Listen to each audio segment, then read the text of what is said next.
Hello, everyone. Welcome back. I am here with a very special guest. We always have great special guests on the show. I always open with that. But we're going to be talking about a lot of great, spicy topics today that I've been really hoping to talk about for like the longest time. I mean, it's in the title, Modesty, and we're going to cover all sorts of topics regarding modesty as well as modesty itself. And of course, I wanted to get Isabella on because she's, she's kind of a little bit iconic for the modest niche on Instagram. So for those that aren't familiar with her work, all her links are going to be down below. But Isabella, give us a little intro. Yeah, so obviously, hi, I'm Isabella. I'm 21 years old, and I'm a Catholic content creator over on Instagram. It's funny because, I just started this, a little over a year ago, and it's not like I started it out as, a joke, but I was just, I didn't take it seriously. And then, I started making videos, and those started gaining some traction. And then now, I think I have, 23,000. So, yeah. And funny enough, the videos that got the most attention were the ones about modesty. So, yeah. I mean, because a lot of people, we don't really see that a lot. I think with a lot of women, I think it's very common for men nowadays to just look at a lot of scantily clad women, and then they see people like you, and they're like, oh my God, like that Lego meme essentially. So that's why that's my theory, at least why it does so well, because it's it's such a rarity to see. So and especially in a saturated, pornified society, essentially, you guys are like, wait, there's women like that actually exist, it's not over, there's actually women that are worth marrying now. So that's it makes sense. It makes sense. Why is modesty important? Big question. Well, modesty is important because it veils the person's beauty. It keeps the mystery of the person. You're not flaunting everything for the whole world to see. It protects the person's dignity, most importantly. And yeah, I think that's why modesty is so important. I feel like in our society, it's the dreaded M word. No, it's oppressive. It's controlling. Yeah. What do you mean? What do you mean I have to cover myself up? And it's no, it's because it protects you. Because you're so beautiful and you're so good. Modesty is something that you should embrace, So I think that's why it's so important, especially now, because I feel everywhere you look, it's that modesty is hard to find these days, basically, unless, you go to church or something like that. But even at that, when I visit certain churches as well, the fashion and the things that people are wearing, it's this is not acceptable, Yeah, that's true. But yeah. So okay, cool. I think it's a very good point, because I think in our society, it's a very common trope that, for example, women on when you see women dressed all very revealing and very scantily clad is the word I guess some people might use.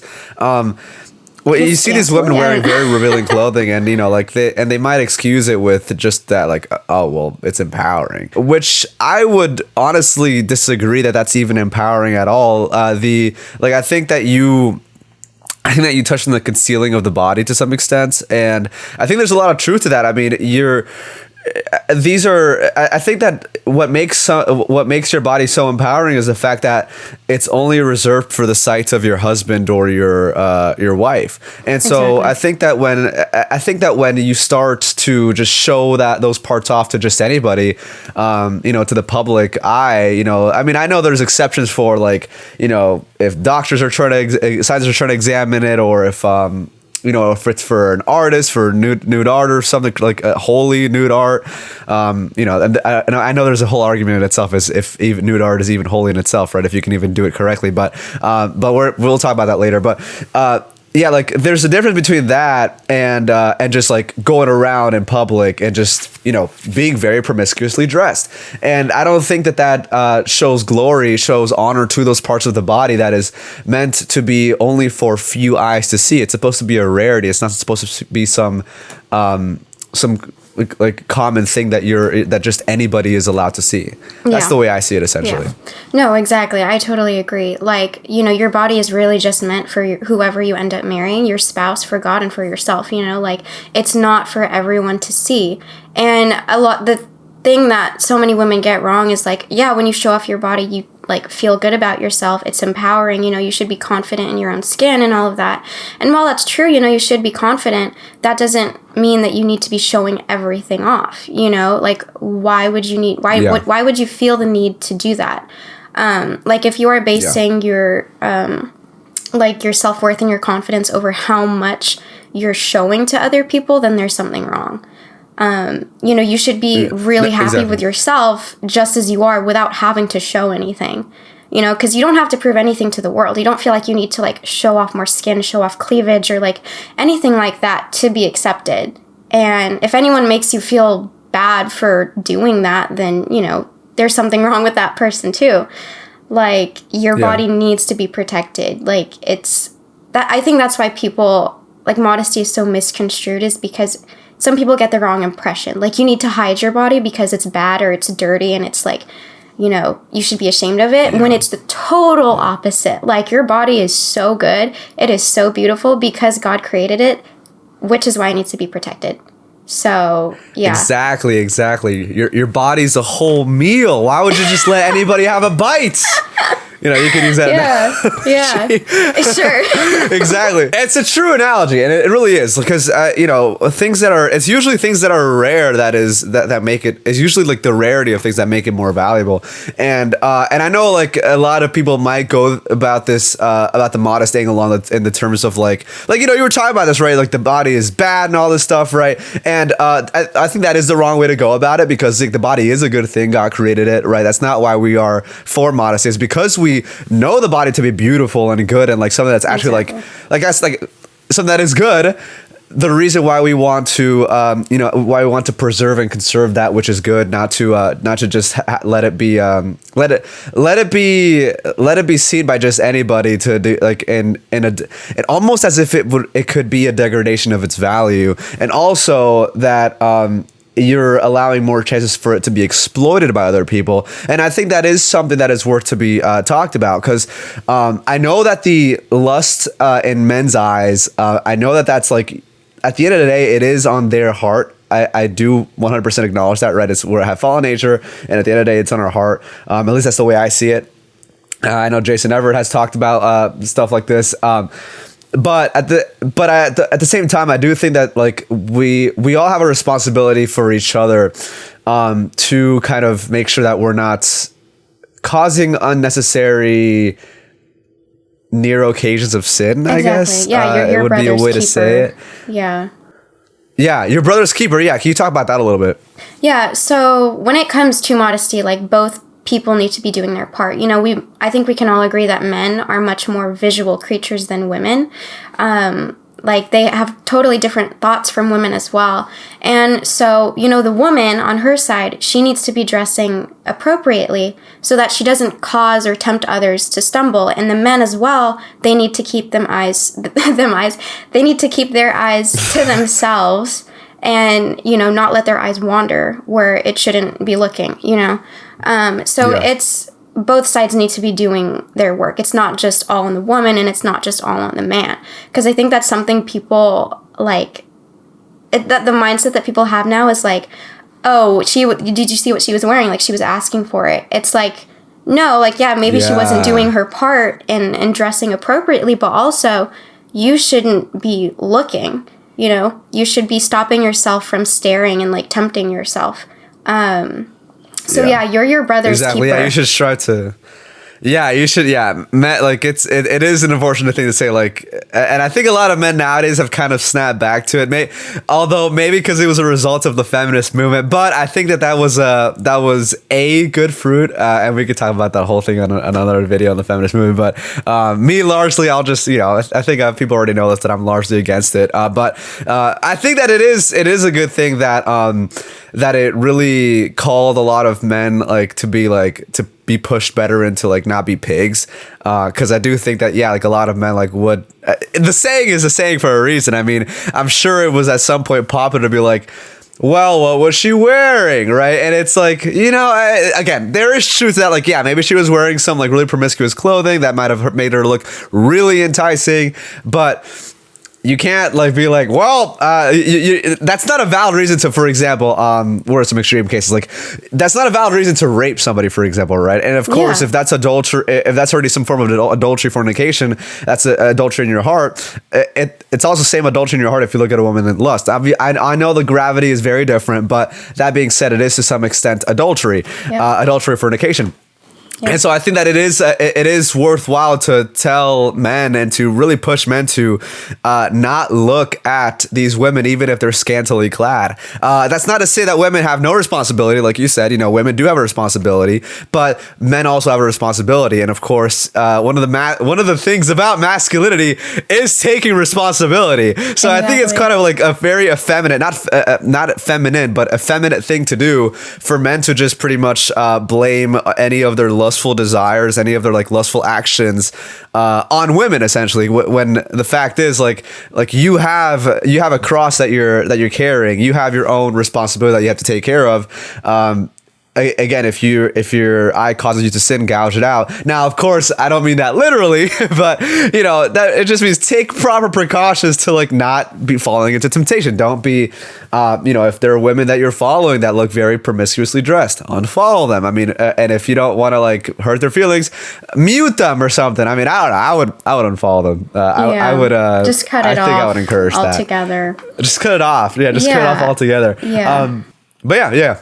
No, I totally You want to agree. say anything to that? Yeah, no. So, both sides, you need to be avoiding all near occasions of sin as much as possible. Like for men, if you see a woman that's, dressed inappropriately or dressed in a way that's like tempting you, just look away and say like a few Hail Marys for her. And that's that. And women, dress appropriately when you go out, like yoga pants, I will say, not acceptable in public.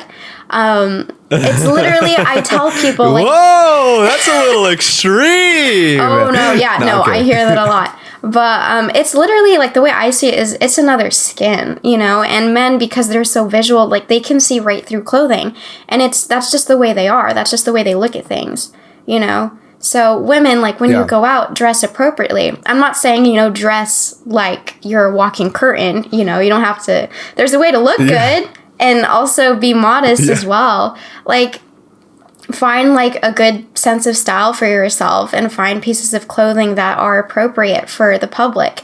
Because at the end of the day, we are held accountable for how we cause others to sin. We're accountable for ourselves and for other people as well. So yeah, both sides really need to be responsible in doing their part and not omitting, the things that they need to do, especially when they're going out in regards to like dressing up. Exactly. Yeah. Yeah, you could dress well without wearing spray-on pants. Exactly. Yeah. It's possible. It's possible. Yeah. Okay. Oh, and of course, I have written down here that I want to read from the Catechism, and we're going to do that real quick. If you guys want to know what the Catechism of the Catholic Church says about about modesty itself, I think it's such a beautiful thing to share. Let me pull it up real quick. It says, modesty protects the mystery of persons and their love. It encourages patience and moderation in loving relationships. It requires that the conditions for the definitive giving and commitment of man and woman to one another be fulfilled. Modesty is decency. It inspires one's choice of clothing. It keeps silence or reserve where there is evident risk of unhealthy curiosity. It is discreet. Beautifully said. We love to hear it, folks. So we love the Catechism of the Catholic Church. Now, okay, let's address some more arguments against modesty. And I think that these are good things to cover because obviously I know that, people might be defensive on the modesty arguments. Like they might do I really have to take any responsibility and all this stuff? And I think we already did a good job at covering, but like I do want to address the people usually cite when Christian women get called out for immodesty, women tend to cite, if your eyes cause you to lust, gouge them out, which in my opinion, I think that's like bro, like we're just asking you to put a little bit more clothing on. You're telling me to remove a whole organ? Like, bro.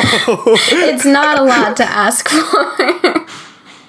No, I agree. Yeah. I mean, I think both sides, men want to blame it on women and women want to blame it on men. Like, it's bad. Like I said before, like, each party has their responsibility and they need to be doing their part, Yeah. Exactly. Then another argument would be like, and I know we've said this, so this might sound like it's contradicting, but it's not. Another argument would be like, well, why don't you just look somewhere else? And while that is something that we should be doing, to, you know, if there's just matters that we can't control, right? If there's like women that are being scantily clad despite all our efforts to promote modesty, then yeah, you should be looking somewhere else. That being said, if that's really the case for just like allowing immodesty to be rampant, then why don't people just walk out naked in the street? Yeah, might as well. Just look somewhere else, bro. Like, I mean, it doesn't make sense to me. It doesn't make sense to me. Yeah, no, it doesn't. You know, there's no charity and humility in telling people, oh, just look elsewhere. Like St. Thomas Aquinas talks about how, and I know Matt Fradd mentions this quite a bit. He says like an immodest woman is like a woman that sets a trap for a man or something like that. Which I think there's a lot of truth to that, right? I mean, like, yes, men should take accountability for their own actions, like, but again, like we're saying here, like both sides need to take accountability for their actions. Exactly. And there is such thing as you know, like kind of like provoking sin in other people. Any other thoughts you want to address, or would you like to move on? No, yeah, we can move on. Yeah. Okay, so let's talk about what does modest clothing look like. And without going in, before we get into like all the specifics, I do want to mention how there is a subjectiveness to modesty. I do believe that there is, like, I mean, we were talking about this on a call like the other day. We were pretty much talking about how the subjectiveness of this is essentially that, like, yeah, like some cultures might regard something as modest, whereas other cultures might not regard it as modest, right? Like it's like and even in certain cultures there is a and even in certain cultures, there are occasions where certain outfits might not be modest, whereas it might be modest in other occasions of that culture. Like if you're going to a formal event, you probably shouldn't be showing up to that event in shorts, jorts, exactly, and like a tank top, right? Yeah, it's a formal event, right? That would be calling attention upon yourself, and that could be immodest. But yeah, do you want to expand on that real quick? Yeah, no, modesty definitely to an extent is subjective. I think everyone also has like a certain sense of style. It's not like there's only one style that is modest, you know? And it definitely does depend on the occasion. And in certain cultures too, like the definition of modesty is different. Like I know that somewhere in Africa, I forget the what it was called, but there are women who, you know, they just walk out without shirts on, but it's no big deal because like that's just the way their culture works, and it's not seen as like bad, it's not seen as dirty, like that's just the way their culture is.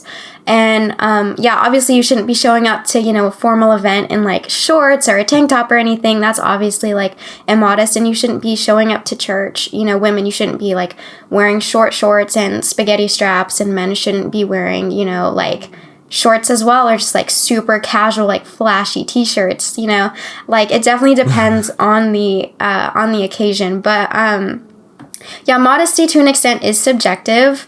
I think a lot of women kind of like think, oh, like if I have to be modest, that means I have to wear only skirts and dresses, and they have to be floor length, and I have to like wear long sleeves all the time. And that's not the case. Like I've seen so many like it's not the case. I mean, if you want to dress that way, you totally could. No, you're kidding. Okay. Well, I would have dressed that way. I mean, I'd be a little gay if I dressed that way, but yeah. Keep going.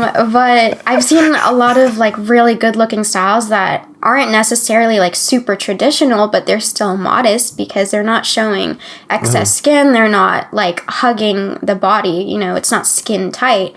So yeah, that's something I feel like that people should try to learn more about, is that like there's different styles of modesty. It's not just one little cookie cutter box kind of thing. You know, you can totally have your own style and still be modest at the same time.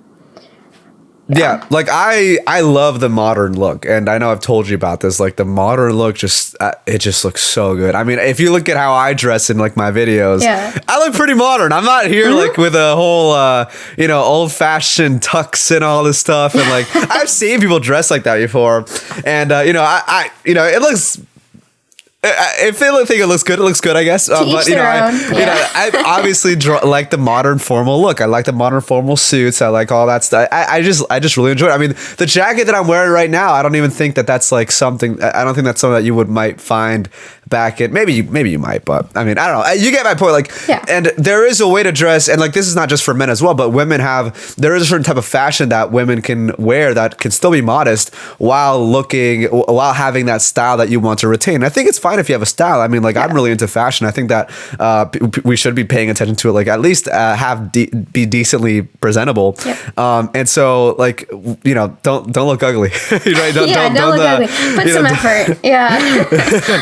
Right. Put some effort into like how you look, right? If you want to attract a wife and all that stuff, and even if you should still try to look professional and presentable, obviously. Yeah. But yeah, no, like there's you can find modest dress, modest outfits in literally any fashion attire, unless like the fashion attire is like literally, unless the fashion category is literally called nudity or whatever, like then I guess you're screwed. But I mean, by and large, I mean every fashion style if you're just a little creative enough, and if you can like go scavenger hunting a bit, make a little bit of effort to not end up in hell. That's a little extreme, but maybe not experience a little bit of that those little fires, right? If you want to take the if you want to put a little bit of effort into taking the scavenger hunt into finding modest clothing in your fashion attire that you prefer, that exists, and we should be doing that. I do want to go back to the talk on yoga pants, because I do think that needs a very, very strict condemnation, I guess, because like you said before, they're not even pants, like they're just a different skin for your legs, I guess. And like I said before as well, they are like spray-on. They're pretty much like spray-on pants. I mean, the level of like all the texture that it shows, like all the parts that it shows, like you said, it might as well just be another skin for your legs. And that being said, it's not to say that you can't wear yoga pants or leggings like at all. Like you can wear it if it's layered. I think it's fine if you're at the gym and you're wearing it. Oh, and we will talk about gymwear in a bit. And you wear like a shirt over it, like to cover like the goods, right? And I think that that's probably fine. That's definitely less bad than just going out in public, with your butt out, I guess. Yeah, no, exactly. I think the reason why we see people just, wearing yoga pants everywhere is because it looks appealing. And because it looks appealing, like people feel good about wearing it, like, oh, I feel good in this, so I'm going to wear it, it makes me feel confident. And there's nothing wrong with, feeling confident in that. But the problem is that wearing something like yoga pants can cause so many people to stumble and have lustful thoughts over you. And it's just not something that women should be wearing, in public by itself. Like you said, there are ways that you can wear it modestly. You can layer it or wear something over it. It's not like you can't wear yoga pants or that they're like completely banned. It's just that you need to wear it in an appropriate way. Because again, modesty is about protecting the intimate parts of yourself, and yoga pants kind of does the opposite. It exposes the intimate parts of yourself, which is not what we want. So, yeah, I agree. Exactly. I heard this woman, maybe not, I don't know if it was a woman, but I assumed her to be a woman. I mean, it said something like, ladies, like if you want to give them a preview, like you should wear yoga pants. So I'm like, bro, what? And this is in the past. Before at the same time, I didn't think about it too much, but I'm thinking back to it. I'm like, that's not really much of a preview. That's more of like the actual thing. It's just it's like if you were to change the skin color on it. I mean, we can keep scrolling back on it, but it really is like, I just want to make it like, I just want to drive that home. Like it's not yoga pants and like any other types of pants that are so skin tight that they show like the outline of all your private parts and all the stuff. It's not, and not just on the legs, but also on the top as well. That's not modest. That doesn't do a good job at concealing the good things about your body. And also that gets us talking about into cleavage. So with modesty, what about cleavage? Yeah, so cleavage, in my personal opinion, there are a lot of people that have different opinions about modesty, but cleavage is not appropriate. You know, like, I'm not saying your neckline needs to be like all the way up here and you need to cover up everything. But, you know, when you're showing that intimate part of yourself, I'm telling you that's really going to cause so many people to like fall and have impure thoughts. And again, you're just exposing the most precious parts of yourself that are really only meant for your spouse. You know, for that one person that you're going to commit to and spend the rest of your life with. It's not something that everyone should be seeing, you know. And again, I know some people think that it's empowering, like, oh, I feel good showing this much skin, you know, but if you think about the consequences of that, like, you really got to think about it like, oh, I'm really causing these people to like have impure thoughts and they're objectifying me. You know, it's not like these people are looking down my cleavage and being like, oh, I love her personality. Like, no, no, that's not the case. Like, they're objectifying you in their heads and you're making yourself an object. And that might not be on purpose, but that's how it works. So cleavage, I don't think it's something that, you know, anyone other than yourself and your spouse should see, you know. So yeah, it shouldn't be open to the public. Exactly. And I'll throw myself under the bus for this one. You know, and I think women already know this. Like, I think women do know this. As a man, it is very, very noticeable. Like, it's really, like, you do not, like, if a woman is showing off cleavage in a room, it's really noticeable, right? Especially if the woman is attractive. Like, if she's unattractive and she's fat or whatever, and like, you know, she's obese, and maybe like that's why like her shirt's like all the way here, and it's like, then guys are gonna be like, yeah, what's this? But if you're a, you know, decently attractive young woman, you know, like, and you're showing off cleavage, a lot of guys, it's very, very noticeable. And I'm speaking from my end as a guy. Yeah. Maybe some guys in the concept be like, well, you're just weird, bro. And listen, bro, I can be honest with myself, okay? I can be honest with myself, okay? I'm a straight and I am a fallen man. So, you know, this is like, it is very noticeable. And I don't think I'm the only man that would say that. I think there's a lot of guys that would agree, like, yeah, it's very noticeable, and like that's one of the first things that we notice when you come around. And like, again, like, I mean, it's such a prized thing, right? Because the female body is such a beautiful thing, and these those parts of the female body are like the most they are the sexual aspects of the female body, and they are what literally is it's part of the sexuality. So, you know, men being you know, men wanting to reproduce, you know, men like, being men, they're gonna take notice of that. They're gonna take notice of that, especially through all the time of evolution or millennia, if you're a creationist, right? That they that men have like really just, you know, honed in on, like, you know, I want to reproduce, you know, I want to pass on my genes, etc. That's going to be a very noticeable factor for them. Yeah, no, it's literally instilled in them. It's their biology. Yeah.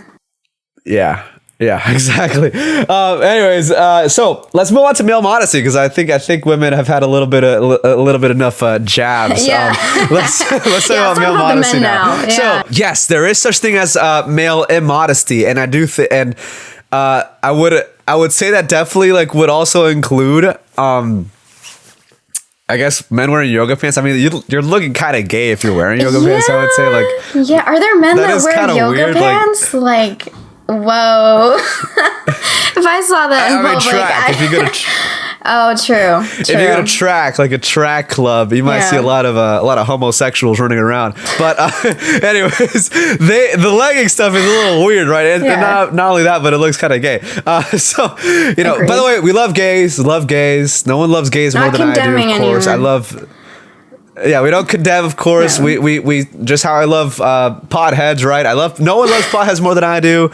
I just won't approve of the smoking of pot, but I approve of the guy, right? Yeah. I don't approve of the action, right? I just want to make that clear for everybody watching, right? You know, we love gay people. We just don't approve of all their actions, but of course we love them. I invite them to mass. You can have some dinner with us. We love you. We'll take care of you if you're sick.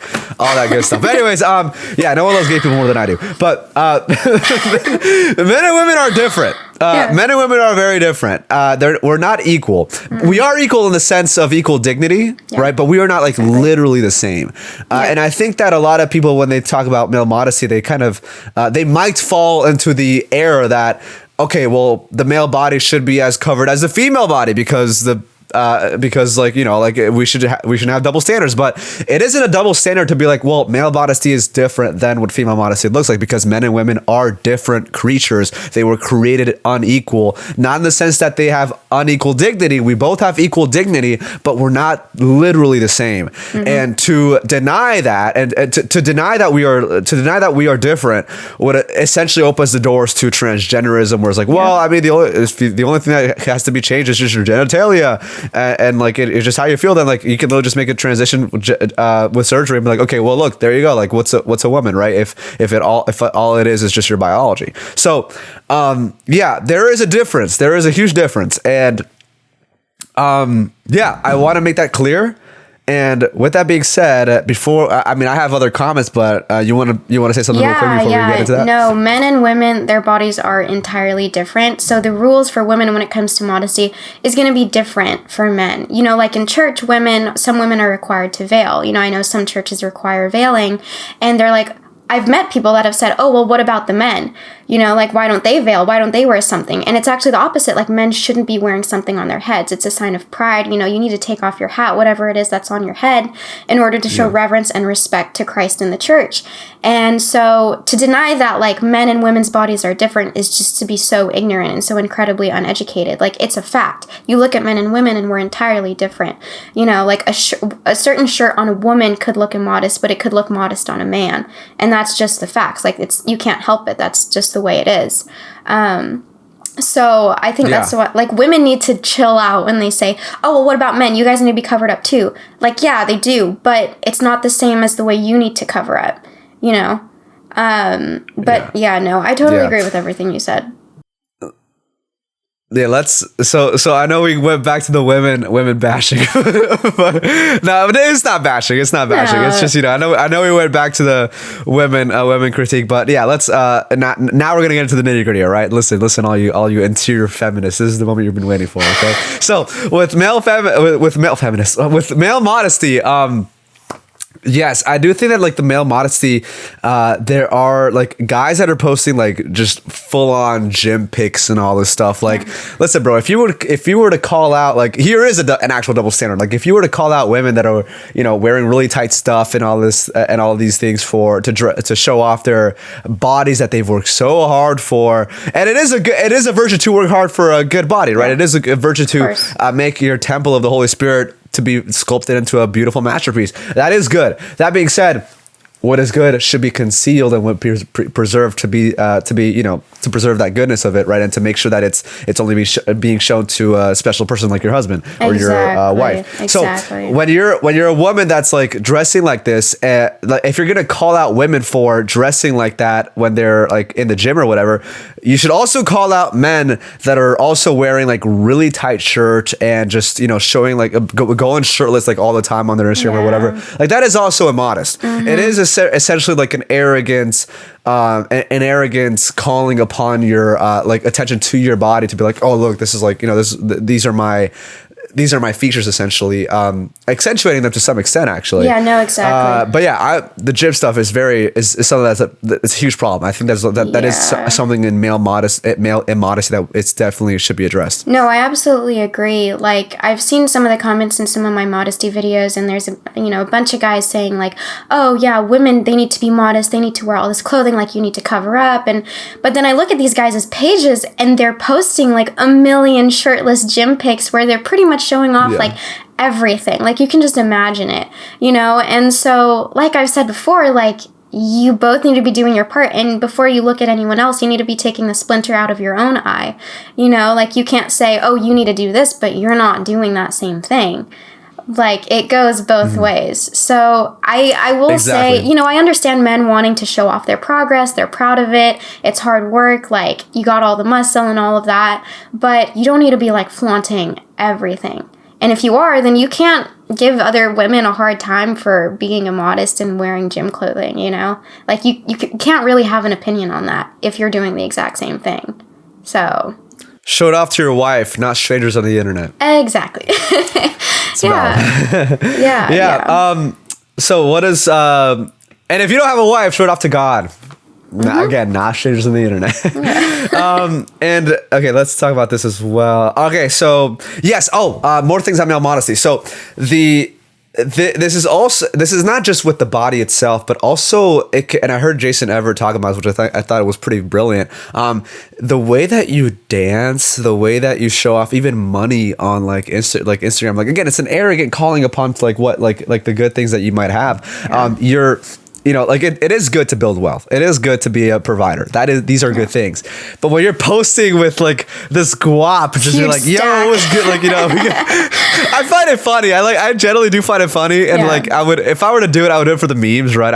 If anything, I would get like a bunch of like, dollar bills from a Monopoly set and like do it like that. Cause I just think it's funny. Like, yo, it was good, bro. Like, I think it's funny. But like, there are people that generally just like show off like, oh, look all the money that I'm getting and all this stuff. It's again, it seems very arrogant. It seems very immodest. You're calling a lot of attention to yourself in that manner. And yeah, I think that's a form of immodesty that men can do. Like if they're just like trying to show off their wealth a lot and like all this stuff, that seems very immodest to me. And I think that men should do a good job at trying to conceal that, right? Yeah. I try to conceal that and trying to not to look so superficial, because it does look superficial, right? It really does. Yeah, like women, you should be able to attract women with being a provider and all this stuff, but at the same time, that's not all you are. You're also a soul. You're also a child of God. If you're baptized, you're also a creation of God. So that's not all you are. And that shouldn't be like what you are marketing yourself as. Exactly. It should be part of it. Yeah. Most definitely, right? But it shouldn't be something that you're trying to like arrogantly drive attention towards. Yeah, no, exactly. It shouldn't be like the center of your life, like it's one thing. I mean, because the problem with social media is that it's all for attention, but a lot of people take it too far with showing off everything and trying to like be on top, and it just comes off as very arrogant and prideful. And it's like, okay, you need to like sit down and to like humble yourself, because it's not a good look for you, and you don't really give off the impression too that like you have a good personality. Like, oh, look at what I have. Look at how successful I am. Like when you realize at the end of the day, anything good you have is from God. Like it's not from you. It's like, there's like nothing good about like myself. Like it's all from God. And so who am I to like say, oh, look at what I've accomplished. Look at what I've done. Look at how much money I have. Like it's just a very immodest, very arrogant and prideful mindset. And it doesn't look good. No, it doesn't. It doesn't look good. It's for the same. This might be a different tying into this, but when I started getting more followers on Instagram, I had I've seen other people that like got more followers, and I think it's good to like thank your followers, like, oh my gosh, thank you guys for like 10 mil or like whatever, right? Yeah. I think that's fine, but there is a part of me that suspects that people usually do that because they are wanting to be like, look how many followers I got, which is why I never have done that. Like, if anything, like I've always like, when I've done lunch, I'm like, thank you guys so much for being part of my page. Like I've always done that, but I've never been like taking a screenshot of my followers, like circled it and be like, oh my gosh, thank you guys so much for all these, like for following me. You guys are so great. Yeah. Like, it is called, and I maybe, okay, I'm not gonna say it's like inherently so. Maybe people are just being retarded when they do that, but I think that it's just like, it never felt right to me. I was just never like. To me, that just seems like a little cringe. It does seem like you're trying to be like, look at that. Look how many followers I got. So I've never done that. I don't think I've ever done that. Funny is when I reached 10K over on Instagram, I was like, oh, that's so cool. And I literally did that same thing. I like circled it and I took a screenshot and I was like, oh wow, that's so cool. Thank you guys. Like, but looking back, like, I don't like, it's not really something that needs to be flexed. I think it's important to like thank your followers and be like, I'm so glad like we have like this community, but we shouldn't like communicate that in the sense that like, oh yeah, look at what I've did. Like, thank you guys. Like, I'm so cool. I have like these many followers now. Like, no, I totally get what you're saying. Yeah. Yeah, you could essentially we could whenever we reach achievements like that for any influencer seeing, we can always and this you can apply to literally anything else. When we reach achievements, we don't always have to we can do it in a modest way. And of course, I know the whole calling upon the followers maybe might be a little more of an extreme example. I mean, this is just how I see it on a personal aspect. Maybe maybe it's not that bad, but you should at least analyze your heart and be like, why am I like, do I have to like really show like all these, like, why am I actually falling? Like if you did it already, like, and if you've already done it and you didn't really think too much of it, that's very different. Whereas if you're doing it and you clearly have a certain goal in mind, you're like, I want to show like that. Like I want to show like all the followers that I've gotten. You can show off your achievements in a modest way. You can you can post a story and be like, I thank you guys so much for like all the other people that are new here. Like thank you guys so much for coming on and like, you know, being part of my journey now. Like there's ways to do it. There's ways to do it. There's ways to thank your followers without you know, without being like, without being arrogant. Yeah. No, I agree. The Andrew Tate kind of mindset. And I don't like hate Andrew Tate, by the way. I'll just like say this as a side thing, but like he does have some good points, but like I feel like a lot of his content and the things that he says has influenced people to have kind of that arrogant, closed off, I'm right, you're wrong kind of mindset, you know? Yeah. Yeah. No, it's true. And I this is like the worst modest example, but like this is hilarious. So Andrew Tate released a playlist. Oh, he did. He released a playlist and he was like, and he gave like, I think it was a marketing strategy or something, but the way that he promoted it was hilarious. I thought it was so, he was like, this playlist is designed to give you power, fire, blood, Batman rhythms, the power is guaranteed. I am better than every DJ on earth. I promise it's true. No. I was laughing so hard. I'm like, yo, you got to get yourself a spouse that hypes you up as much as Andrew Tate hypes up his playlist. Yeah, no, his confidence level is like up here. Yeah, I'll give him that. I love that. Like, I think that's like, and there is a certain, like, okay, this is where like I think some people might call me a hypocrite because I really love to make cocky jokes. Like I love to like I'm very much of the upspeaking mentality, right? Of the wholesome mentality. But I think there's a fine line between like being genuinely arrogant versus having like a little bit of fun with like your confidence. Yeah. Because for example, like, you know, I'll tell people, I'm like, you know, I like to speak up, you know, like what you say like repeatedly kind of starts getting stuck to you, right? Because words do have power. Yeah. And you know, so like every now and then whenever if I ever to do something retarded and I call myself retarded, I'm like, no, I'm not. I'm a freaking genius. Yeah. I'm a genius, right? And sometimes I'll like do it without ever making a mistake. Sometimes I'll just be like out of nowhere, like I'm just like I like what I'm doing. I'm like I'm a genius. Like I'll just do that, right? And then of course it is obviously good to remember like, if you're a genius, it's good because you're just because God made you that way. And you should be grateful for God, right? He gave you that, you know, he gave you that talent, right? But you know, I'll do that. I think there's like a healthy level to do that because sometimes, you know, when I'm with people, I might joke around and be like, you know, they might gas me up like, oh, you're so good at this or whatever, and I'm like, yeah, I know. and it's kind of like it is a little like funny because it's like, oh wow, like you're being cocky, right? I feel like there's a kind of humor to it, right? Yeah. But I think there's a difference between that, like being like a little playful about it, like being playfully cocky versus like crossing the line, genuinely like actually being like I don't know, like people that like maybe might be less socially aware and they like actually kind of make it like a lot more serious and be like, yeah, I'm sure some people know like what I'm talking about. Like there's like a difference. Yeah. Like, no, I totally know what you mean. I mean, because I totally joke around too. I'm like, oh, I'm so smart. Like I can't believe I did that. Like, wow, I'm amazing. But like I'm really just joking, you know? Like I don't mean it seriously. Like I don't actually believe it. Seriously. Well, that's great for you. But yeah, no, I totally know what you mean. Like there's a line that shouldn't be crossed, and it's really not good to, you know, genuinely have that like arrogant mindset, like, oh, I'm so good because of what I did. Like, yeah, at the end of the day, it all comes from God. And when you realize that, I think it's easier to like humble yourself, kind of sit down, you know. Yeah. I think that's good. Yeah. I mean, I'm always whenever I will say I do mean those statements when I say it, but I'm always wise to remember that, you know, the reason I have these good things, these good qualities of mine is really because of God. There's nothing good can exist without God. And like anything good that comes out of you is only because of God. Even when I have good thoughts and I'm like, oh my gosh, that's so fire. Right. And you know, I'm like, yo, banger tweet, let's go. Right.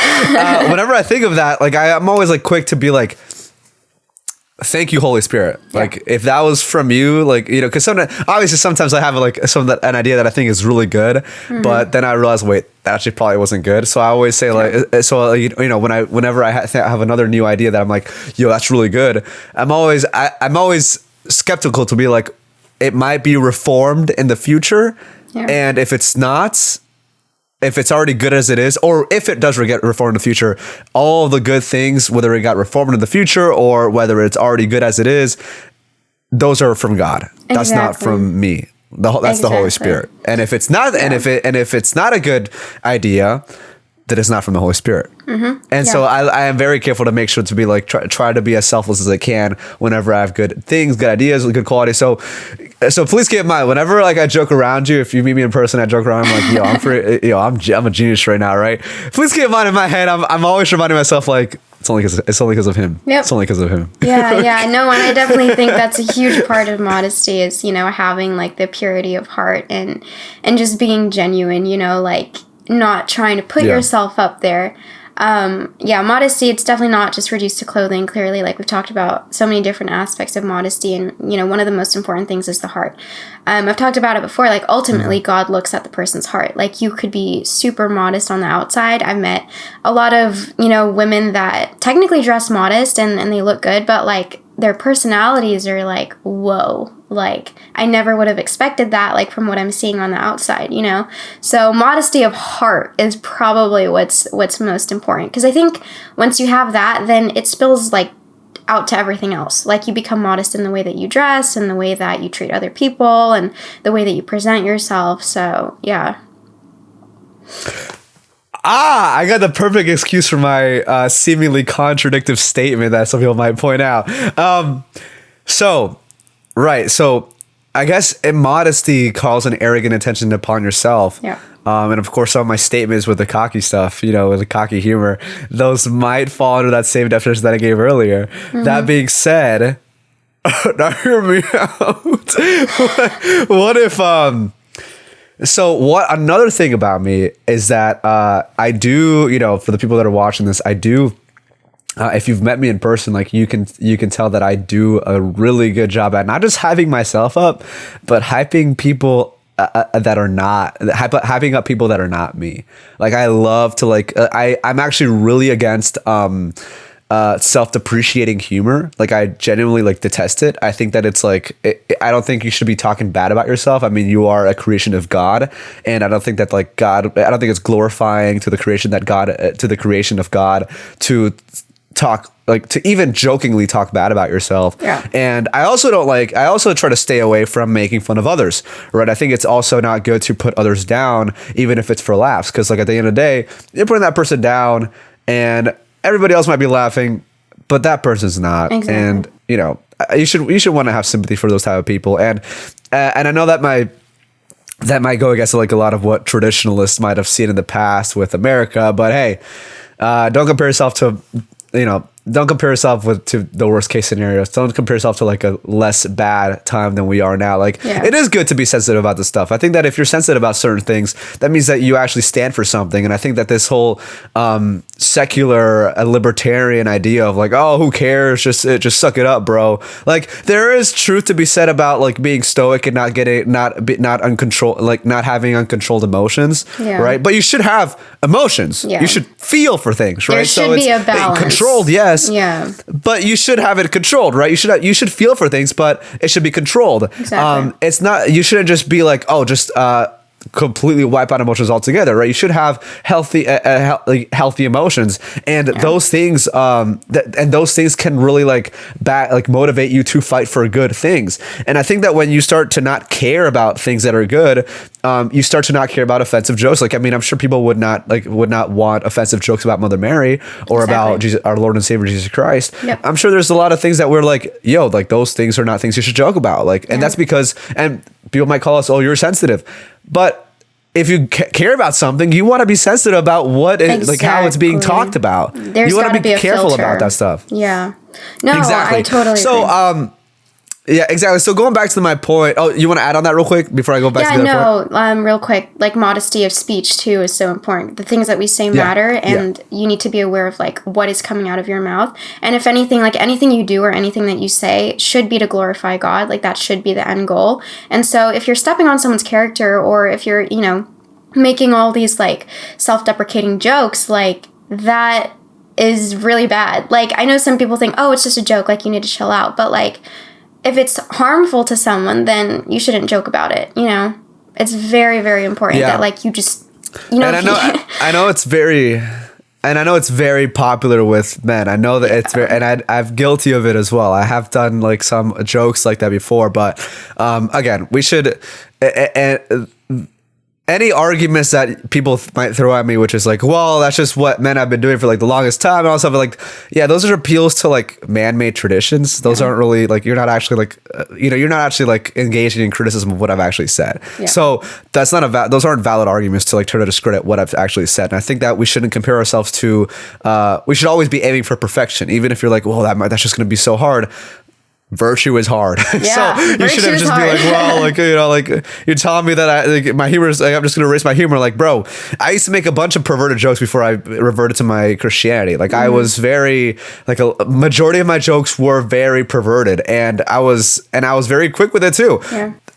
That doesn't mean that it's like, okay, like that, it's okay to just do it, keep doing it now. Like you should be striving for perfection. And if you've been doing if you've been committing bad habits for like the longest time, it's probably more of a reason why you should change now. And we should be striving for perfection. Yeah. But back to what I was going to say earlier. So to not contradict myself, and maybe some people might find this as a bad excuse, and I'll pray about it, of course. But what I will say is, while I do hype myself up, even in humor, I also hype up everybody else. So is it really arrogant to put yourself up while you're also putting other people up with you?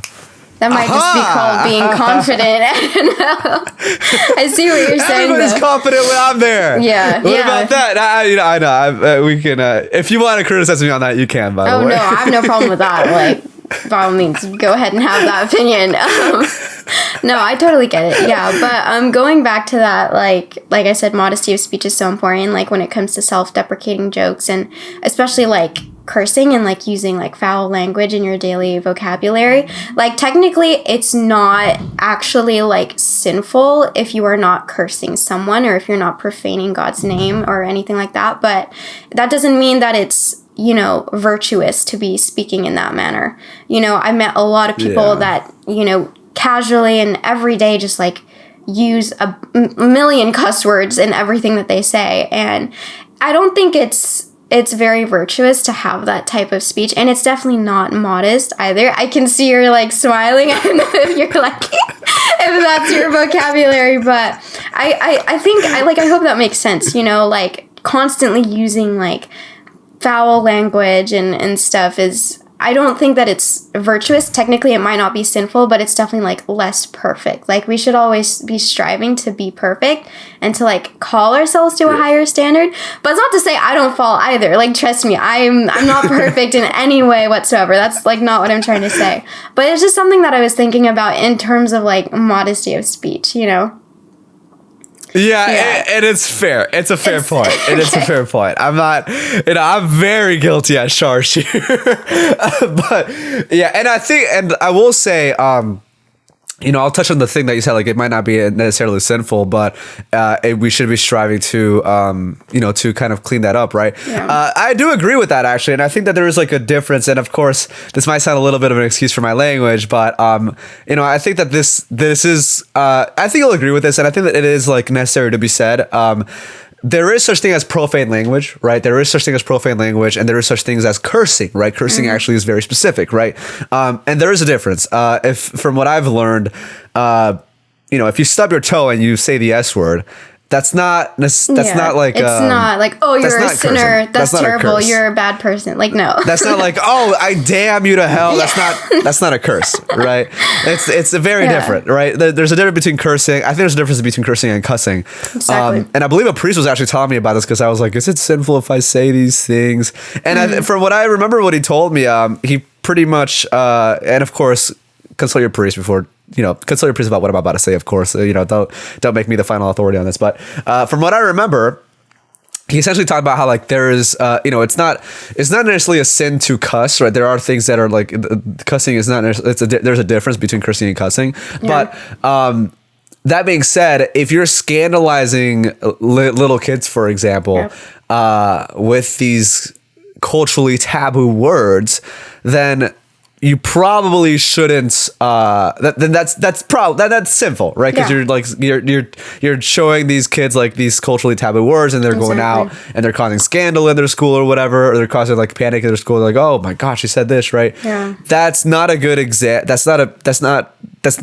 good. That's not good. Like if you're saying, that's very different from like being with a bunch of close buddies of yours and using those culturally taboo words. Exactly. That's very different. But as Catholics in the culture, as Catholics in public, and we're like talking to strangers, and like when we're doing stuff like in a public sphere, then you should probably abstain from using these culturally taboo words for the sake of people that might hear, right? Yeah, maybe they might not know that, like, okay, yeah, it's just bad because it's just culturally taboo. It's very different from like actually using cuss words in profane manners, which is actually bad because there are profane words. That's very different from like cuss words. I would say I would say that not all cuss words are profane, but all profane words are cuss words. Yeah.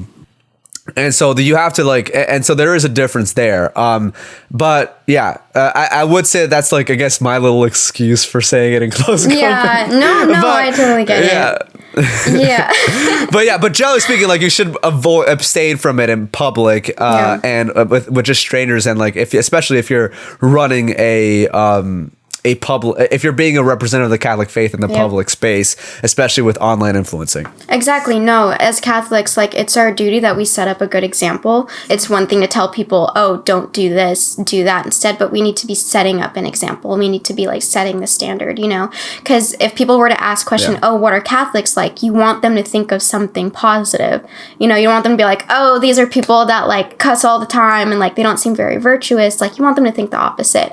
Like we really need to be setting the example for Christ. Like you want people to say, oh, like I see Christ in you, something like that. But that's not to say that like, we need to be like perfect. Like we can't expect perfection out of ourselves. I think like as long as we're on this earth, we're never going to be perfect. But we can strive to be that way. So exactly. Yeah. Setting up the good example. It's so true. Yeah. Being aware of our own habits and vices and stuff like that is very important. Okay, so let's move on to beachwear. What should people wear to the beach? And I know that people I know people might use the argument of, okay, well, it's the beach, right? It's a certain occasion, right? Maybe you're calling yourself a lot of attention to yourself if you wear too much clothing to the beach. But that's not an excuse to dress scantily clad. That's not an excuse. If you wouldn't wear it in public, I don't regularly in in a situation that's not the beach, you probably shouldn't wear it at the beach. Like you wouldn't wear lingerie in public, and that's what you're wearing. Like that's what a lot of people are wearing at the beach. They're wearing lingerie. Yeah, no, bro, that's what it is. That's lingerie, bro. No, I absolutely agree. No, 100%. Like, I mean, people, when you go to the beach, like, it's like they're pretty much, like, naked, like, fully naked. It's like, no, I'm going to get wet. I'm going to the water, and, like, it's this type of occasion. Like, this is appropriate wear. And it's like, no, you're still showing off your body in a way that should not be, presented, and it's inappropriate. And I might get a lot of heat for that, because I know there are a lot of Catholics who think, oh, it's okay to go to the beach in, like, a bikini and stuff like that. But I don't think that that's like modest at all. And I think it's just like, why would you, like you were saying, like if you wouldn't wear it in public, like at a grocery store or something, why would you wear it like at a place like the beach? There was a priest, I think his name was Father Relier, but he was talking about like beachwear, and he was talking about how he was talking to another priest about it, and the priest was like, oh no, I'm fine, like I don't get tempted, like I just don't look. And the priest was like, what are you, gay? Like, what do you mean? Like the stuff that people wear to the beach. Wait, he actually said that? He said that to the other priest, and I was like, oh wow. But he was right. Beachwear it's like it's a super controversial topic, I think, because no, I mean, and like, you know, you mentioned the argument of like, well, I'm gonna get wet. It's like, and that is an argument. Like, you know, some people might say, oh, but I'm gonna get wet. You know, like they might even add on to that. They might even add on to that.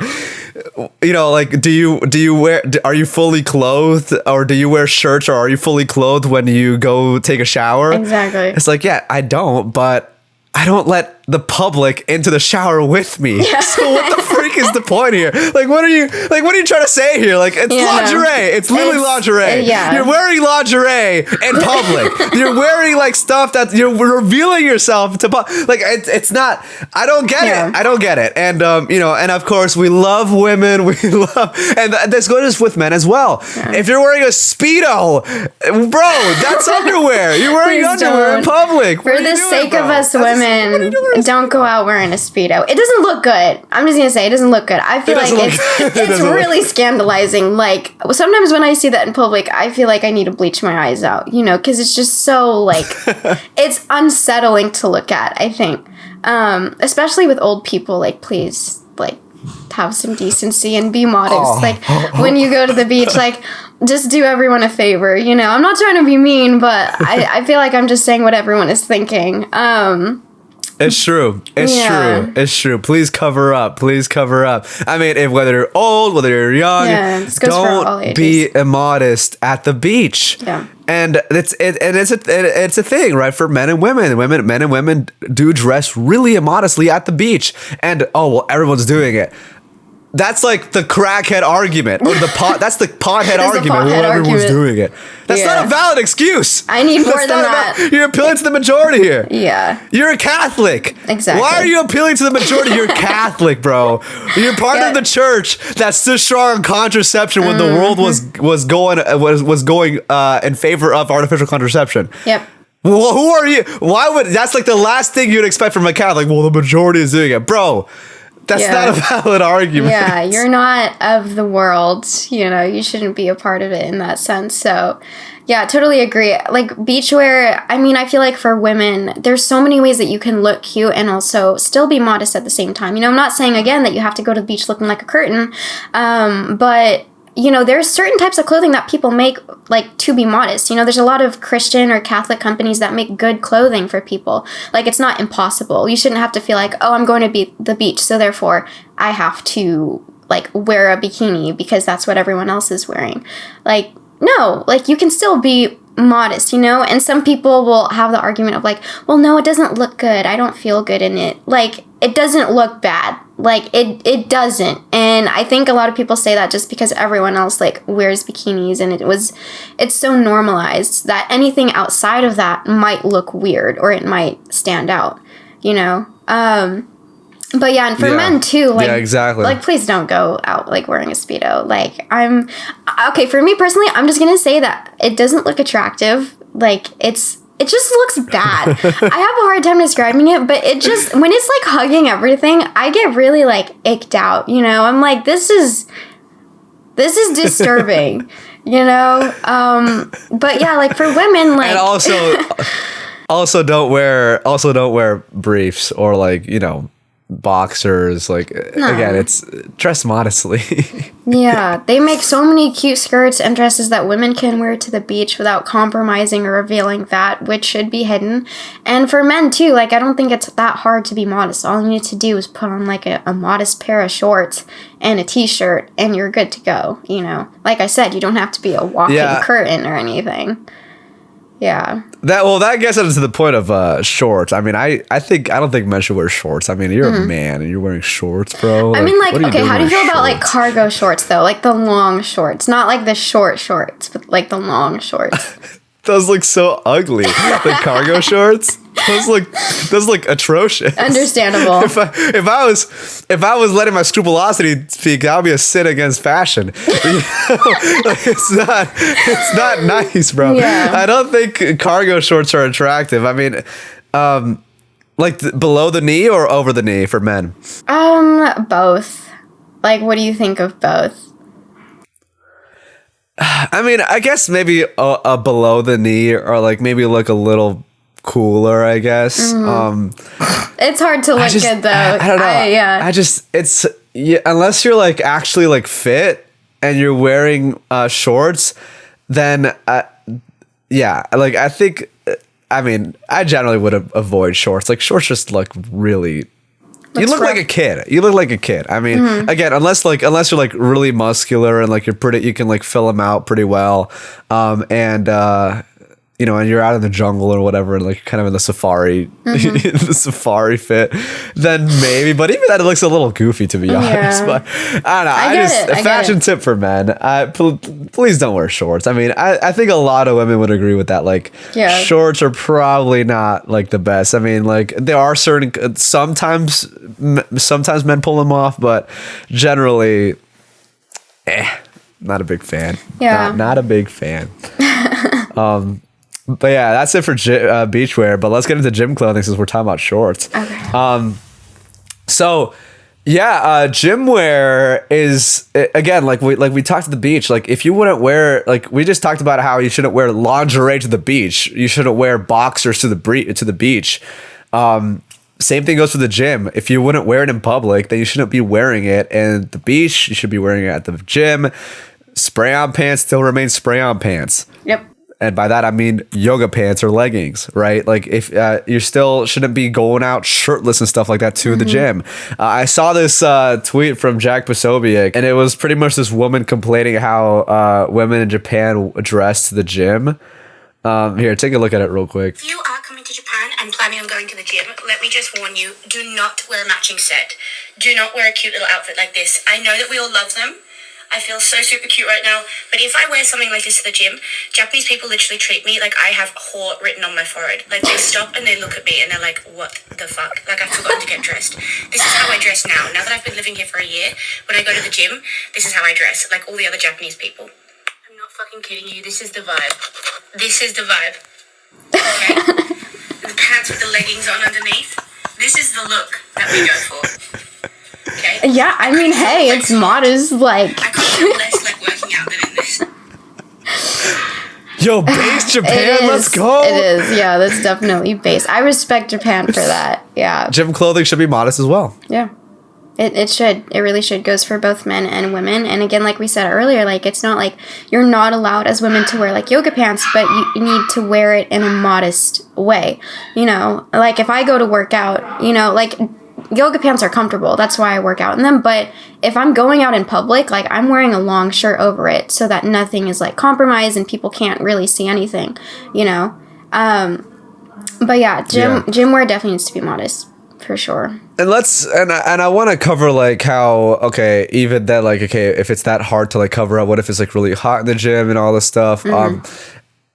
That's where I will say, and some people might be like, whoa, what the heck? This guy's like a little bit going extreme, but a lot of women would be a lot happier if men weren't looking at them all the time in the gym. Yeah. And let's just say if we removed men out of that equation, removed men out of that gym, so to say, and made it only women, a lot of women would be a lot happier because now they can work out in peace and they don't have to cover up all their goods, in fear of men checking them out.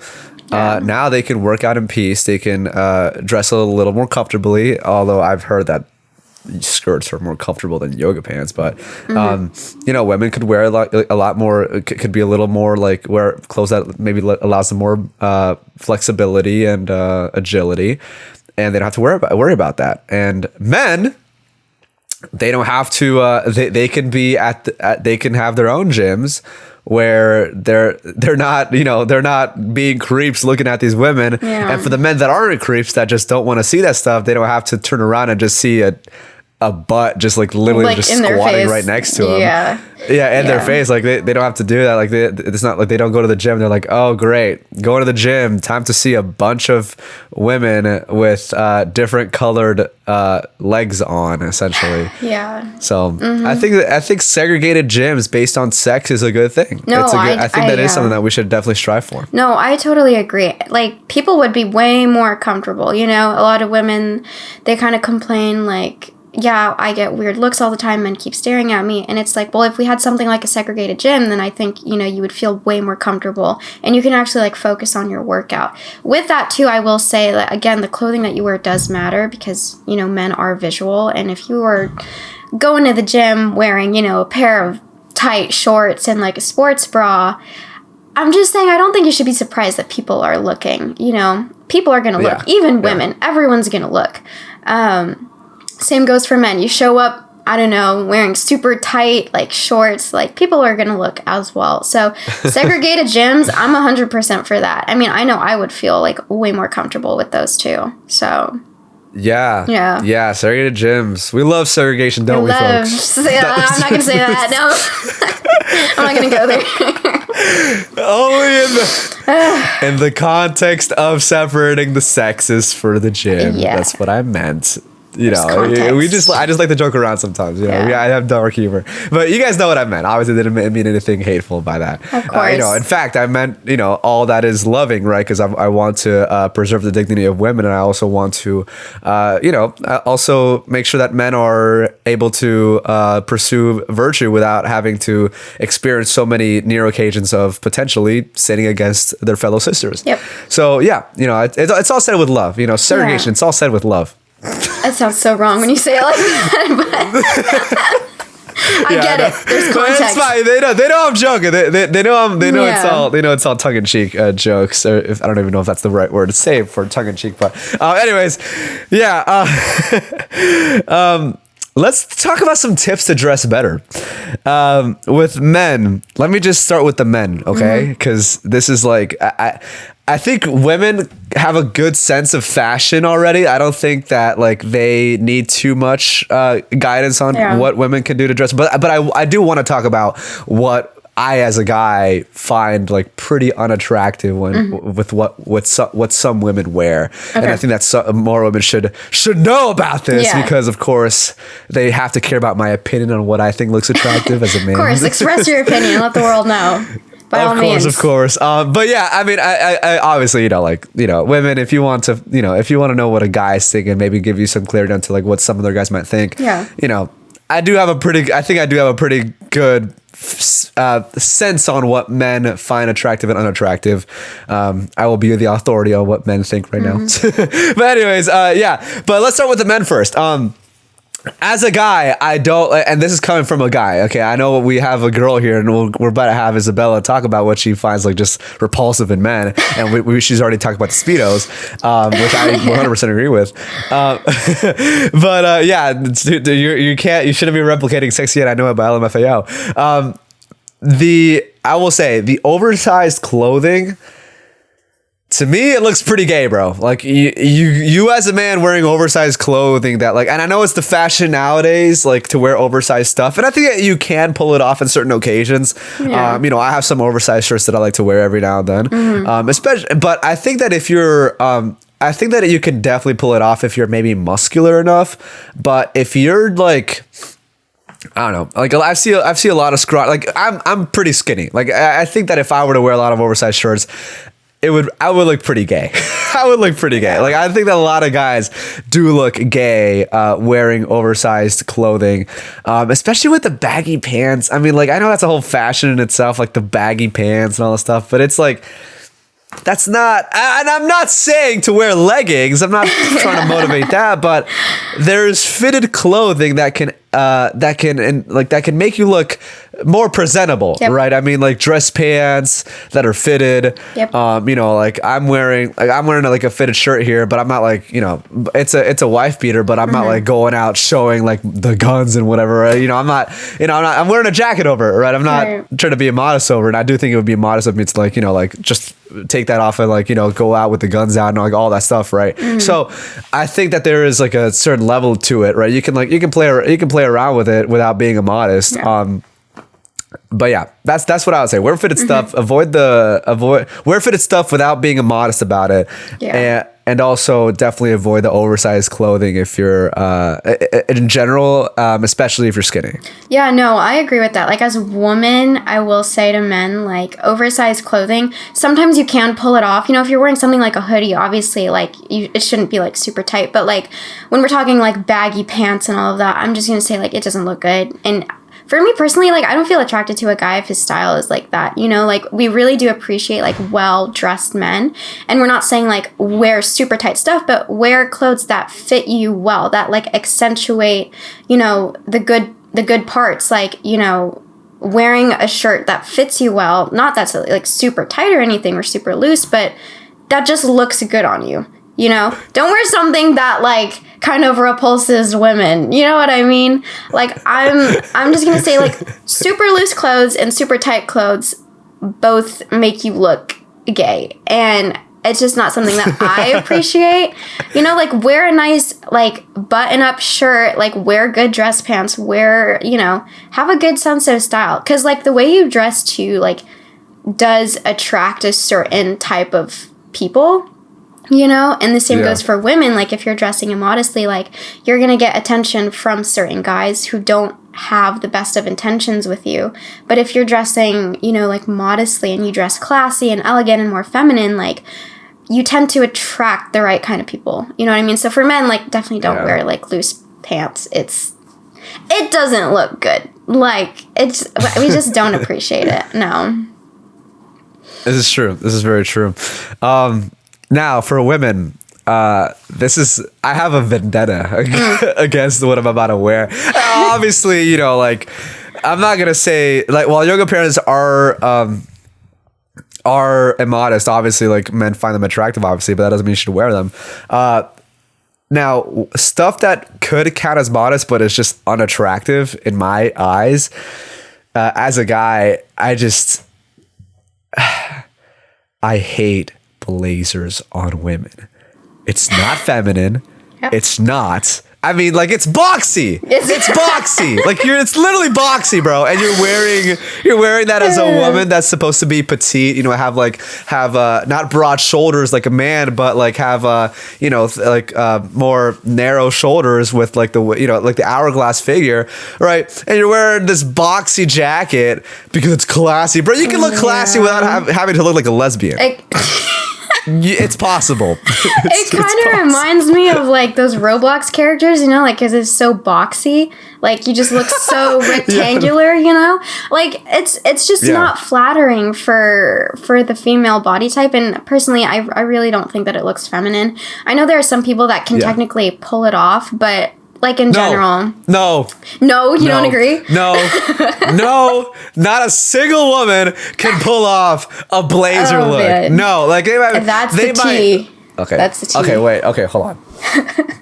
Wait, actually, no. I met this one girl at an event that I went to last week. Mm-hmm. Okay, she actually can pull it off. Actually, okay, if you like have really, really narrow shoulders, okay, maybe you can pull it off, maybe, but a lot of women aren't blessed with those genes. No, so in general, it doesn't look good. Like I think when a woman wears men's clothing naturally, it just doesn't suit her very well. So I mean, and that same woman, I've seen her with dresses on, and she looks way more attractive with a dress than she does with the boxy with the blazer on. It's just men shouldn't wear dresses, women shouldn't wear blazers, bro. That's more of the story. Women don't wear blazers. Yeah, no, I agree. There were I've talked to a lot of traditional men, and they've told me before in regards to clothing, they don't have a problem with women, wearing pants or blazers, but it doesn't necessarily make them more attracted to them. And if anything, if a woman wears a flattering dress, it makes her look so feminine and so elegant, because that's what masculinity is attracted to, is femininity. And when you dress feminine, when you dress well, I think men are going to be really attracted to that. And this isn't to say you should only dress feminine for the attention of men. No, like, you should feel good, like, about yourself. But, like, I'm just saying, like, skirts and dresses definitely look better on women than pants and, like, blazers, you know? I'm not condemning anyone that, like, wears pants, because I do, but, you know, when I wear dresses and skirts, I feel so good about myself, like, so much better. I feel less masculine, and I feel more feminine as well. And I think, like I said before, men really do appreciate when women dress feminine. And the same goes for women. We appreciate when men dress masculine. So, yeah. It's really beautiful to see. Yeah. It really is beautiful to see when women wear those beautiful, modest dresses. So, women, please wear those modest dresses. Or else if you wear pants, I'll dab you up like a brother in Christ. I'll treat you like a bro.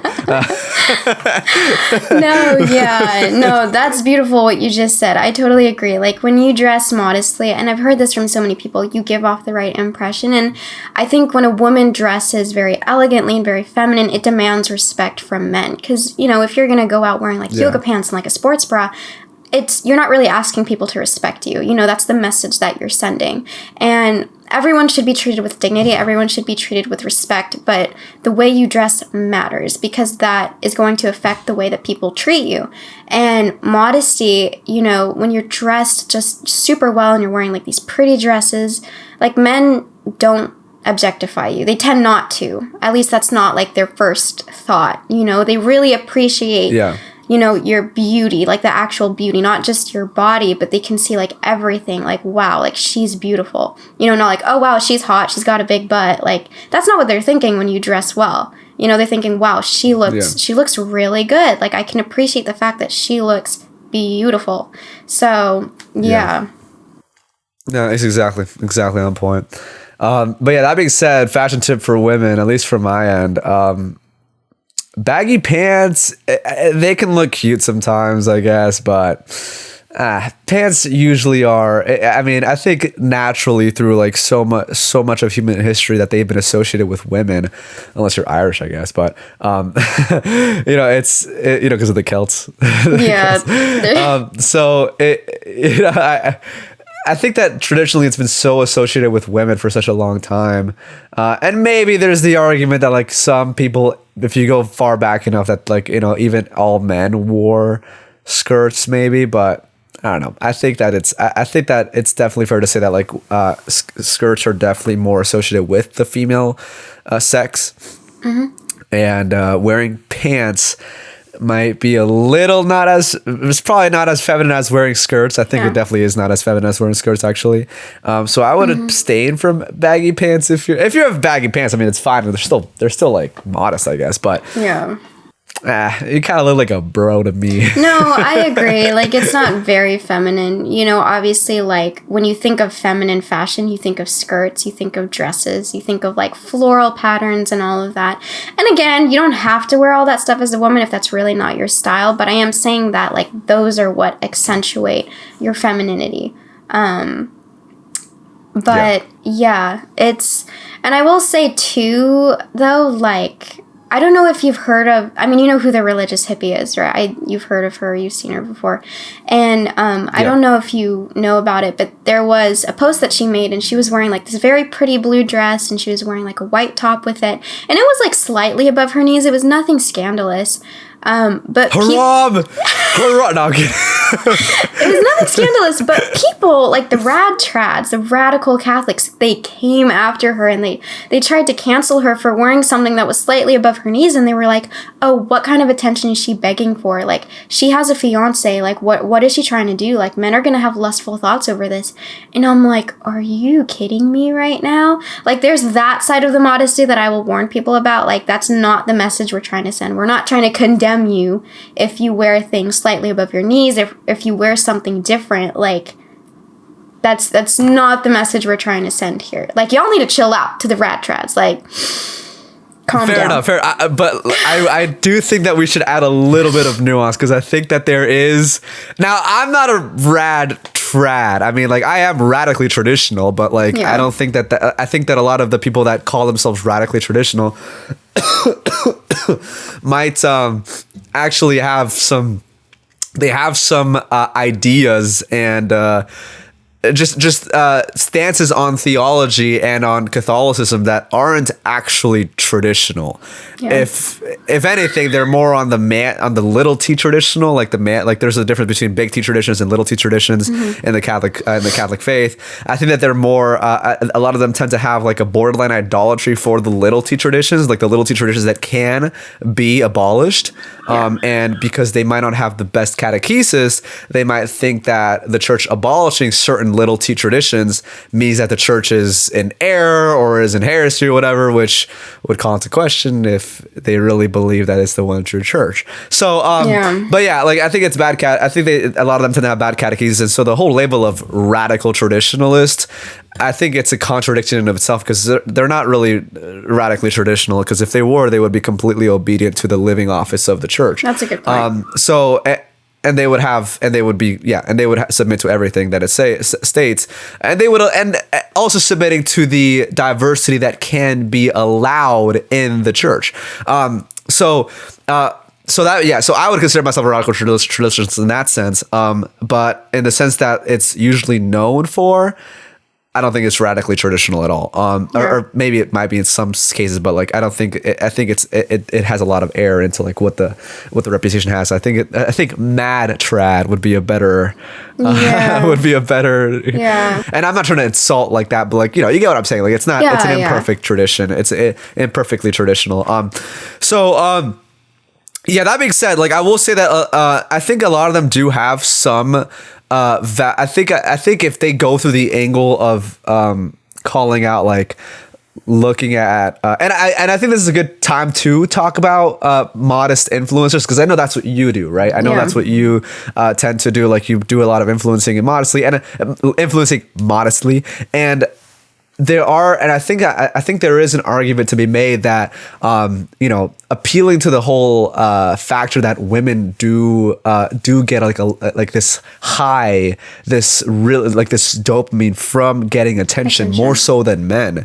I think that is like, because attention to women, I've heard the saying that attention to women is like a drug, and I think that is largely true. I think that it can cause a lot of women to kind of seek that attention, that validation from outside forces that they should be getting from only their husband and God. Exactly. So and their family. So I do think that there's an argument to be made there. At the same time, it is also an argument to be made that we want to showcase authentic modesty. We want to showcase virtue and goodness into the world.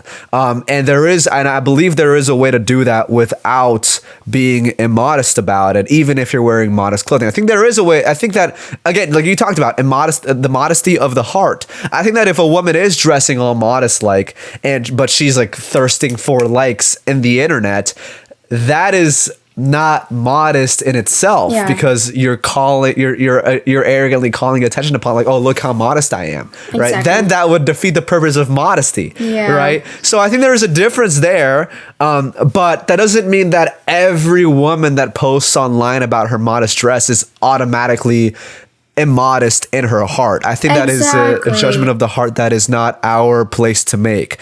So I think that if anything, I would encourage women that post that stuff to really discern and pray about, like, really take an examination of conscience and be like, okay, am I doing this for attention, or am I doing this because I want to bring the attention to the virtue of modesty, that God might communicate through me, and I want to and it's not for myself, but it's more because I want to be a good lead by example in the culture on what a good modest woman is, right? Because we need to see more of that. I do believe that we need to see more of that, because there's already so much of saturation of immodestly dressed women that I think we need to see. We need to be the light in the light of hope in a world full of degeneracy. So I think that it is necessary to have women that are dressing modestly and to be like really like promoting that online.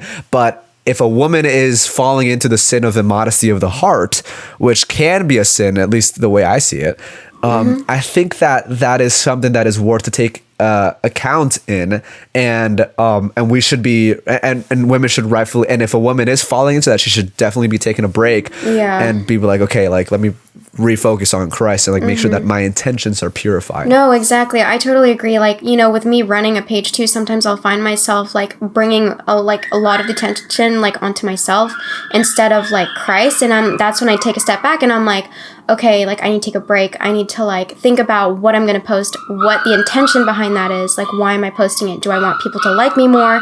Or like, what am I trying, like what message am I trying to send? And I've seen it in my comments too. Like in one of my modesty videos, there were some people saying like, oh, but like you posting this about yourself in and of itself isn't modest, you know, because you're asking for attention. But at the same time, I'm like, there's no way that you're going to be able to evangelize other people or to educate other people about modesty if you don't put videos out there and if you don't talk about it. You know, and I think you can tell whether or not someone is really like trying to help other people be modest versus just trying to get like attention, you know. So that's something that I try to be aware of too, is like not to put so much of the attention onto myself. And I try to put the emphasis and the focus, you know, on modesty and the clothing that we should wear and all of that.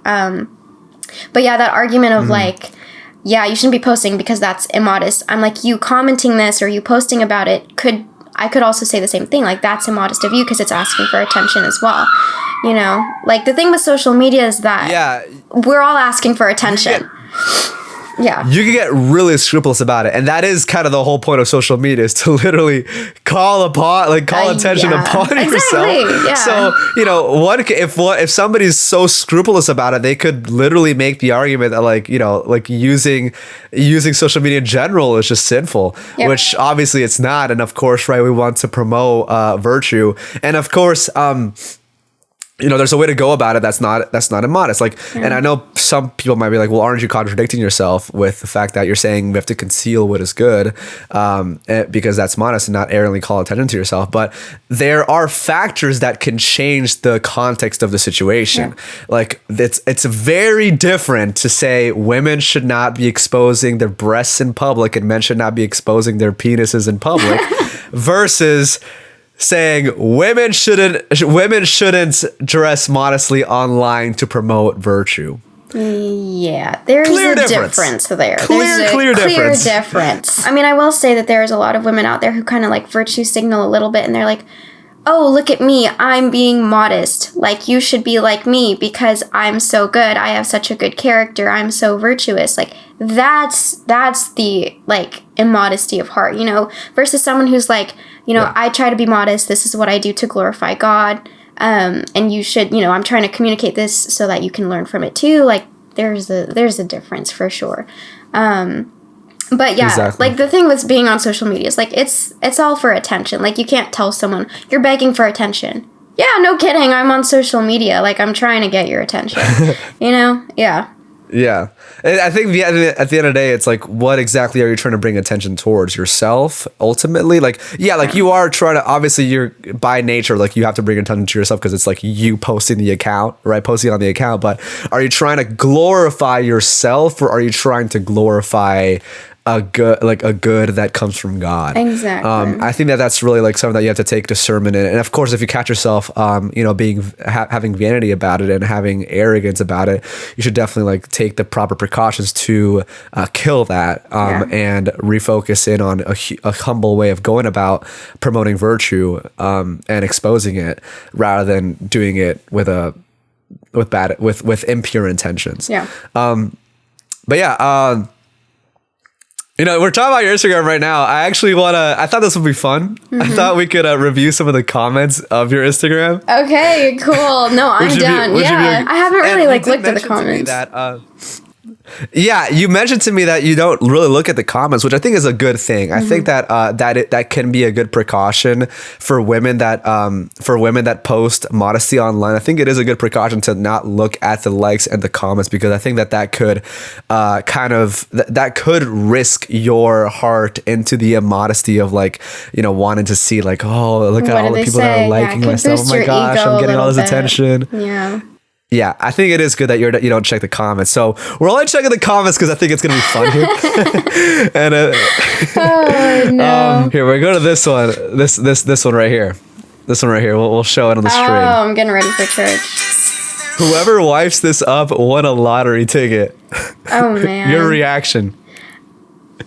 Thanks. Cool. I find it funny because somebody commented under that saying, correction, her. You know, because he said, whoever wipes this up. Mm-hmm. Yeah, I'm not an object, so, you know.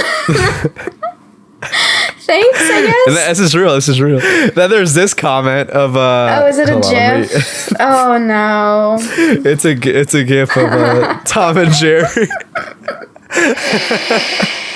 So bad. There's also this one of the Lego guy. Oh, the famous, yeah. I expected a lot of the comments to come from women, but like a lot of it is from men. This guy says cuteness overload. Thanks. You know, compliments like that. You see her reaction? By the way, for guys watching, you see her reaction right now? You see how she's like awkward about it? She's like, yeah, I'm just kind of icked out, you know? That's kind of what they see, essentially. They're not like, oh my God. They're not like that. They're not blushing over it. No, that's for sure. I'm not like, oh wow, I'm so flattered. Thank you. No, it's just weird. Some of the stuff that you guys comment is weird. Oh, I hate that one. It's the one that I sent you. Yeah, I hate that one. I didn't send this. I didn't send this. I screen recorded this and I sent it to Isabella because I thought it's so funny. Yeah, that was not me. No, it wasn't him. It was someone else. But yeah, that one is gross. It wasn't me. Here's a Riz tip for guys. I see so many of these comments on like Isabella's posts, and maybe I'm sure there's going to be comments like this on like other modest women's posts and immodest women's posts as well. My Christ crush, oh my gosh. Oh wow, that's a new one. I haven't heard that one. I haven't heard that one. There's Tom with hard eyes just looking at a picture. Here's a Riz tip for guys, game tip. Like, that's not really gonna get you, like, you look like an orbiter. You look like another fan, bro. Yeah. That's what you look like. You don't look like that guy. Yeah, it's giving off very, like simp kind of vibes. It's just not attractive. Exactly. It's very simpy. It's very simpy. And for those that don't know what a simp means, the best way that I can articulate it is a simp is somebody that showers a woman with compliments and gifts, and that despite that woman not reciprocating that attention and affection for that man. So it's a low self-esteem action. It's a very desperate action, so to say. Maybe these guys don't have low self-esteem, but I would assume they might do if they're like, bro, imagine your wife like looking at your previous comments and she sees you like being like just simply beautiful over this woman that you don't know. Yeah, it's crazy. On a woman that you don't know, bro. Like, that's so lucky man that takes you to mass. Like, bro, shut up, bro. You're so I'm telling you guys, like, this is not gonna get you a girlfriend. These comments don't work. Like, I really hope these guys don't comment these thinking that I'm gonna DM them and be like, hey, I saw your comment. I feel so flattered. Thank you. Like, no. I don't even see the comments. I'm sorry. I don't even see it. She doesn't even see you, bro. Here's this guy saying, I'd go simp for this any day. I'd go simp for this any day. Yeah. She doesn't even see it, bro. That's crazy. 99% of the comments, I don't see it. I'm sorry, but I don't know. No, don't be sorry for it. Don't be sorry for it. As you should, queen. As you should. That's why I encourage men to talk to these women in person. Yeah. Like, that is the most masculine thing you can do. Yep. Like, I'm really not a fan of dating apps. I really am not. I think that dating apps are like pathetic. Now, here's some nuance though. If you use dating apps, like, I do think there could be exceptions where it's not pathetic, or like if you're if Christ is calling you to marry, and like, in your heart, like, okay, I need to get married and I just need to find a virtuous woman that, like, I live in a town that is full of rotten whores. Maybe I don't say that, but full of women that need help and they need the love of God, all right? Full of women that just that need to get on a better path because they're lovely creations of God. And right now they're not there yet, right? And so you need to get married quick because you feel that God is calling you to marriage. at that time, then I think that it is acceptable to use dating apps, preferably Catholic dating apps, to find a woman. But that being said, like if you're at a chapel and they're having some event and you see a beautiful girl that you're like, yo, I want to talk to this girl. Just go up to her and do it. Yeah, exactly. It's not like, and I know this might sound like hard to some guys, but dude, it's just a woman, bro. It's just a girl. She's not.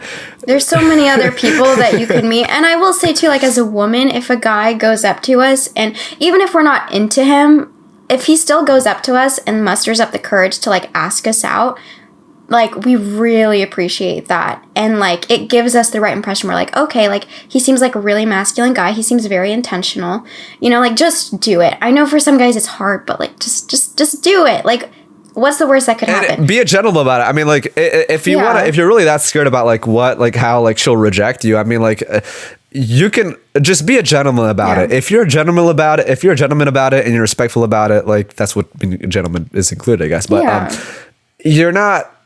Even if she rejects you, it's not that big of a deal. Like you can be like, okay, I was a gentleman about it, I was bold about it, and at least I tried. That was. Yeah, at least I tried, right? You miss all the shots you don't take. So of course. You want to make sure you shoot your shot. Right? And what if she says yes? You know, you never know what could happen. You know, there's also that opening as well. Women are very attracted to confidence. That's like a huge thing for women that like they're largely attracted. Because like, I mean, confidence, like think about it in an evolutionary standpoint, like women are really attracted to a man that's able to provide. If a man is confident, she's probably going to be thinking to herself, maybe not consciously, maybe subconsciously, she's like, what does this guy have? Why is he so confident, right? Like, what does he have, right? And so is he desirable among other women? Does he have like, can he provide, which would also make him desirable among other women, right? It's like, it's a kind of a check of like a safety check of like, okay, this guy's confident, right? If he's sure of himself, then I can be sure of him being able to protect me and guide me. Yeah. So, you know, that confidence is very real. That attraction to confidence is very real, and it's a lot more so with women compared to men. Because like with men, we're more visual, whereas women they tend to care a little more about, like, obviously they're not gonna like go with like a freaking ugly dude that like looks horrible, of course. But the importance of how you carry yourself is a lot more important to a woman than looks, I would argue, actually. Yeah. And you can fact check me on this. Like, what would you say to that? No, I would totally agree with that. Like, women, I know guys, the first thing they look for is looks. Like, that's the way they function. But at least for me, myself, like, the first thing that women, you know, look for is confidence and personality. You know, because, like, you see so many, like, beautiful women with, you know, maybe, like, average-looking guys. And the reason for that is because of their personality, because they treat her so well. You know, we're not super like hyper focused on the looks. Like we really just want to be treated well. We want the guy to be very intentional. We want him to be confident. We want him to be a leader. You know, we want him to be masculine and a decision maker. So when a guy kind of communicates that and he gives off that impression, then we're like, oh, okay, like this could be it. Like I'll give him a chance. I want to see where this goes. So men, please just muster up the courage and don't be scared of rejection. It's bound to happen. As long as you're trying to find a wife, you're going to find rejection like along the way. But one thing I like to tell people though is like when God closes one door, he opens another. There's someone else out there. There's so many fish in the sea. Not that women are fish, but you know what I mean. Wow. And that's why, you know, like, of course, and that's why I'm the first one that's telling you how, like, you know, how to riz women up. You know, you got to trust the fisherman, not the fish that I'm collaborating with right now. But of course she's honest. She knows her stuff, right? She's not going to be like, because there are a lot of women that like, just be yourself. And it's like, well, it's true, but you should be the best version of yourself, right? That's like what they might fail to tell you. You can't just, you know, if your self is low self-esteem, it's soft-spoken. Well, you can be soft-spoken and be confident, I think. I just tend to be very outspoken, but I think that there are soft-spoken people that can definitely be confident in their own way. Yeah. But yeah, like, You should be striving to be the best version of yourself, not like, you're not embracing not being like, okay, well, I guess I should do nothing about my flaws. And like, there's nothing that should change. A woman should just accept me for who I am. Like my mom, no, like, bro, you should not. Please step up to a higher standard. Exactly. You got to step up to a higher standard. Exactly. We don't want to marry a little boy. Yeah. No, thank you. No.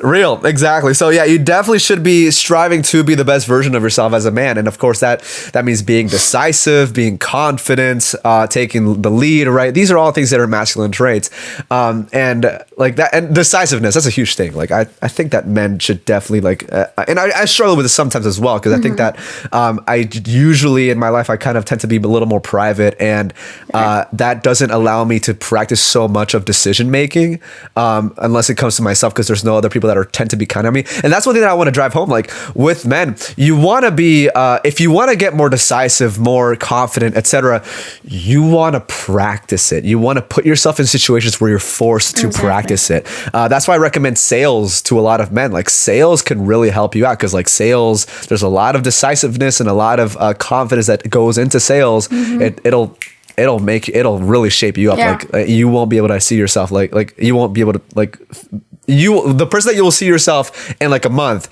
will be very different than the person that you see yourself like right now. So I definitely like, I recommend sales. I recommend like, and even if you don't want to like get a job in sales, like just go to go to your college or go to your workplace and like make small conversation, like practice your social skills. Like again, you want to practice getting comfortable in uncomfortable situations. Talk to more women, right? You don't have to be flirting with them all the time. You can just be getting comfortable with them. Like, okay, I can talk to women, right? Like, a lot of men, they get nervous on that. They might get nervous. Like, I think there are men that like, they can't even do that. They're like, hi. How are you doing? And it's very unfortunate. It's like, oh boy, what are you doing? Like, oh gosh, like that's really unattractive, right? You're stuttering and all that stuff. And a girl might say, well, but that's cute.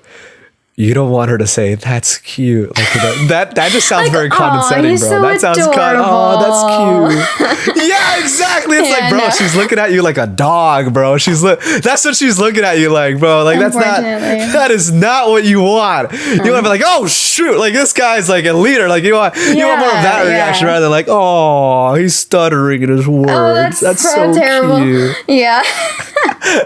No, you don't want that. It's very like emasculating, I think. No, women definitely need like decisiveness, because it's not in our feminine nature to be decisive. And if a guy is not decisive, then we're gonna have to step up and do that. So, guys, just be decisive, be courageous, take the leadership, step up. Women love it when they don't have to think. Exactly. Finally, someone said it. We like not having to do anything. When the guy just takes care of it all and he knows where to go, he knows what he wants to do, like you've won right there. Like that's attractive. That is very attractive. And that's, and I know some women that are watching might be a little scared. Like, wait, hold on. I don't want to like remove my total, like, I don't want to be totally like, be like a slave. But this is where it's like, a good leader is a good listener as well. A good leader listens to what the people that he's leading are wanting. Like he takes them into consideration and he makes the best possible decision based on a clear, based on what based on the needs for the people that he's leading, right? So if you're a man and you're not taking into account what your woman wants or what the people that you're leading want and all like their needs and all that stuff, then you're not being a good leader. And bad leadership is also unattractive. It's incredibly unattractive. Yeah, like in a relationship, in a marriage especially, like I think the reason why so many women are scared of like submission and all of that is because they think, oh, the man makes all the decisions and like my opinions are just like thrown out the window. When no, that's not the case. Like you said, like a good leader takes into account everyone's opinion. And like within a marriage and within a serious relationship, like you both talk about it. You both kind of express what you're thinking, what your opinion is. But at the end of the day, because the man is the head of the family, he has the last say. He should definitely be taking into account, what you're saying and all of that. But at the end of the day, it's up to him. That's the way it works. Exactly. He has the man should be, and of course you want to be able to, don't just marry any random guy that is like, well, please be my trad wife. Like you should you should marry a man that actually earns your submission. Please marry a man that deserves you. You shouldn't be dating some random guy. Yeah. Marry a man that deserves you and your submission. Don't marry some don't settle for less. And of course, that's not to say like, look for like a Superman, but with reason, marry with reason. Obviously, you're not going to find a perfect man, but of course, marry with reason. And of course that's going to take prayer and discerning on it. And definitely getting the opinion of a priest or somebody else that is wise in spiritual counseling. You don't make a decision by yourself. We have the Catholic Church is a community for a reason. That I cannot say to the hand, I have no need of you. And I was going to say something else. What was I going to say? It was going to be another sexist topic. It was going to be another one of those juicy topics. But yeah, I mean, like, back to the thing. Right. With Riz, with game, right? If you, one thing that I definitely do want to advise men on, while it is good to ask for an opinion, this is good. It is also good to like, just basic Riz advice, just basic. This is what I've seen to work in my end. This is what I've seen to work wonders and a lot better. There's a difference between asking a woman on a date and asking her when she's available for the date. Because in my head, I'm like, if a guy is like, hey, do you want to go on a date with me?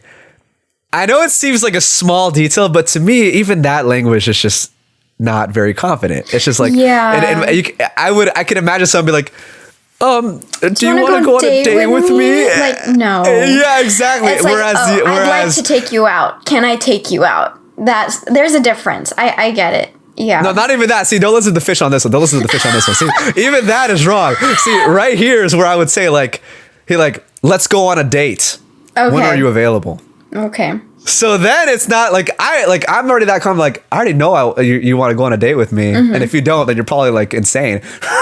That's why I'm so confident on wanting to take like that. Like we're going on a date. Like it's a taking leadership. It's like we're going on a date. Let's go on a date. Right? Yeah. It's not can we go on a date? Let's go on a date. To that, I will say though, like before you kind of communicate that, I think you need to know whether or not the woman's like actually into you before you say like. Obviously, I'm not saying. If you're like, you want to read social cues. Yeah, you want to read social cues. Obviously, you want to read social cues. Of course. I'm not saying jump straight into that. Please, man, take note of that. What I am saying is that's like courting a woman. I would say that is like a huge thing. Like even just like just like can we do it, please? Like that's that's not where you're. That does not sound very masculine.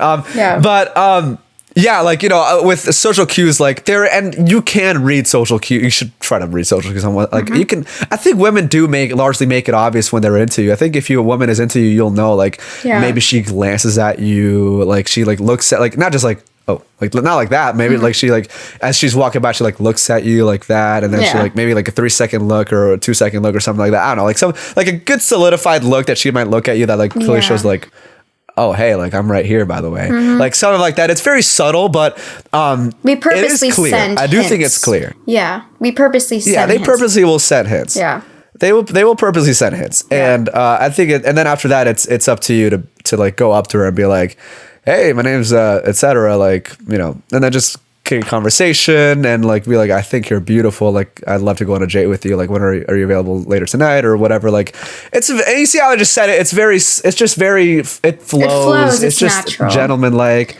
Yeah, it's natural and that'll come and I know some guys might be like, okay, exactly how you just said it. Like you don't have to do it exactly. You can exactly how I just said it, but the more and more confident that you get with like talking to women and just courting women, the more natural it's gonna flow, and it's not gonna you're gonna be able to adapt to any situation because you're gonna know what to do, right? It's just understanding basic things.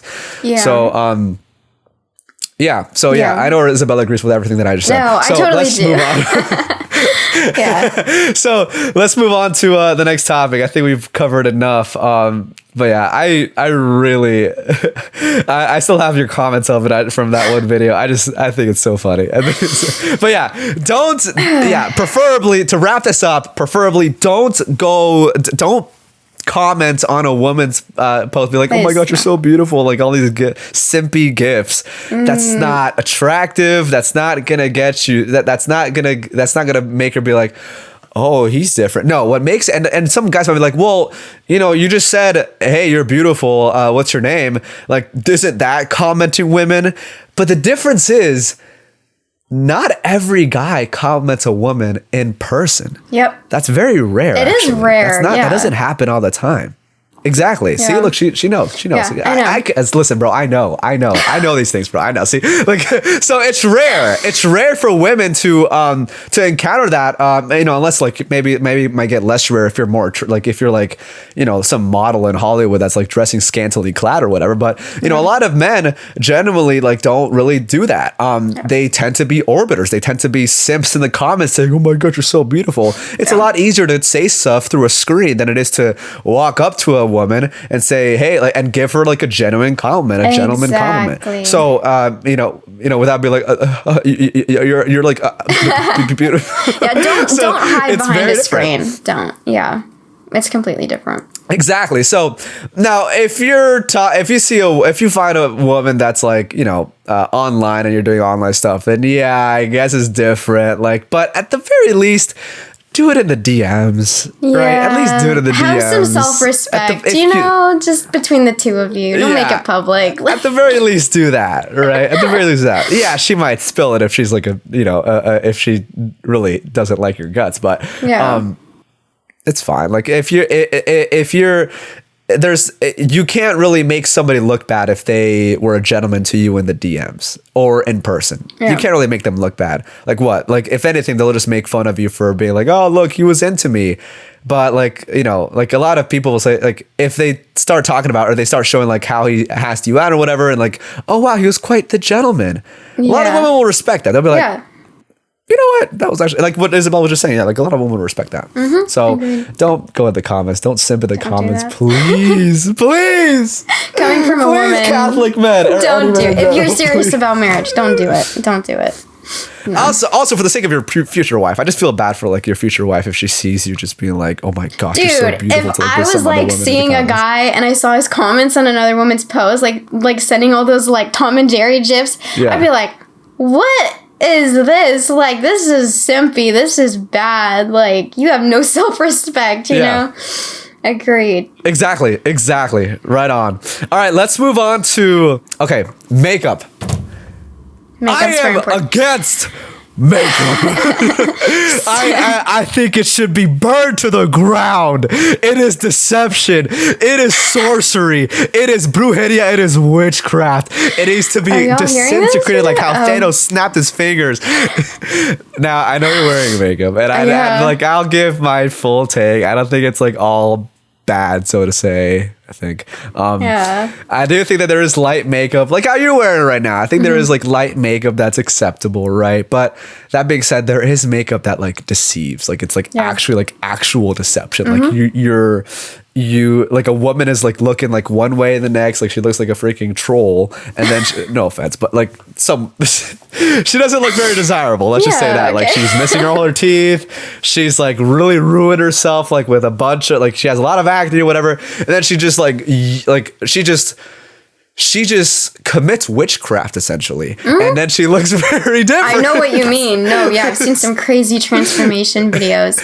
No, there is Father Ripperger. I think a lot of people are familiar with him. He's done a talk on modesty, and I've told you about this before, but he was saying a woman taking care of herself and putting on some makeup and making herself look good, look presentable is a good thing. It's not bad. You shouldn't, don't condemn people for doing that, but at the same time, if you are putting on an excessive amount of makeup to the point where you don't look like yourself and you look all like fake and dolled up, like that tends to be sinful, and if you want people to really like you for like you, then don't wear excessive amounts of makeup. First of all, it's not healthy. I really don't think it's healthy. I mean, there's a million like hormone disruptors, but that's a conversation for another day. But yeah, wearing excessive amounts of makeup, like, it's not healthy, and you don't look like yourself. It doesn't look good. I think with like the huge false lashes and, you know, all of the fake hair and the really bold lips and the long nails, like,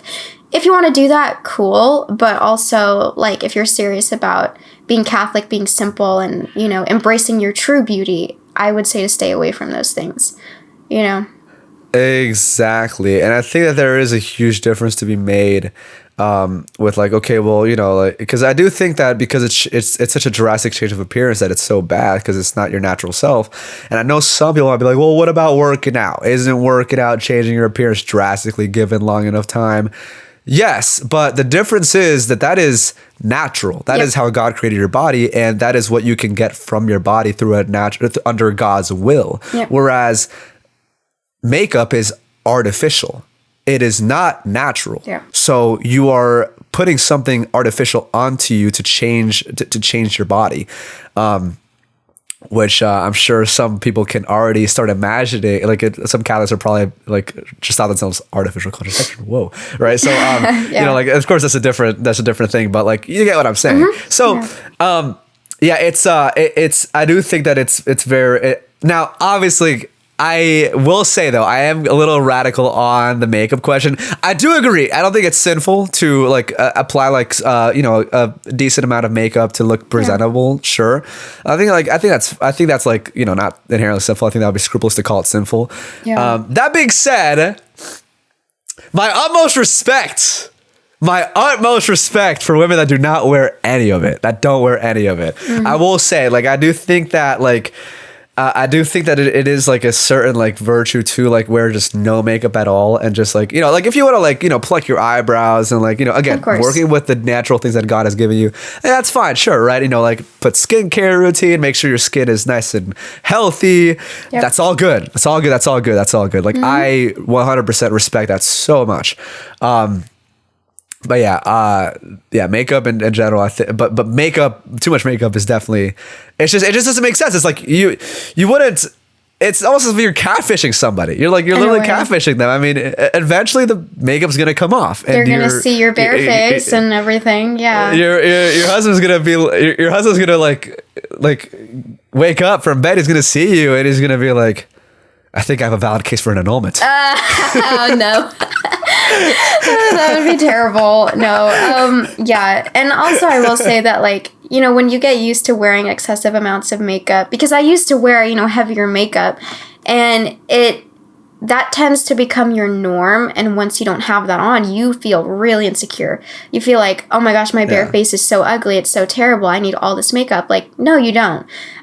So that's the problem, is it kind of becomes like addicting in a way, and you become insecure without it. You don't feel like you're good looking without it. And it shouldn't be that way. Yeah. No. So that's also a reason why I think women should stay away from excessive amounts of makeup. I think, of course, it does depend on the occasion. Like, if you have a formal event, it's okay to wear a little more makeup. Or if you're getting married, you know, like, you want to look good, like, that's okay too. But also, you still need to look like yourself to an extent.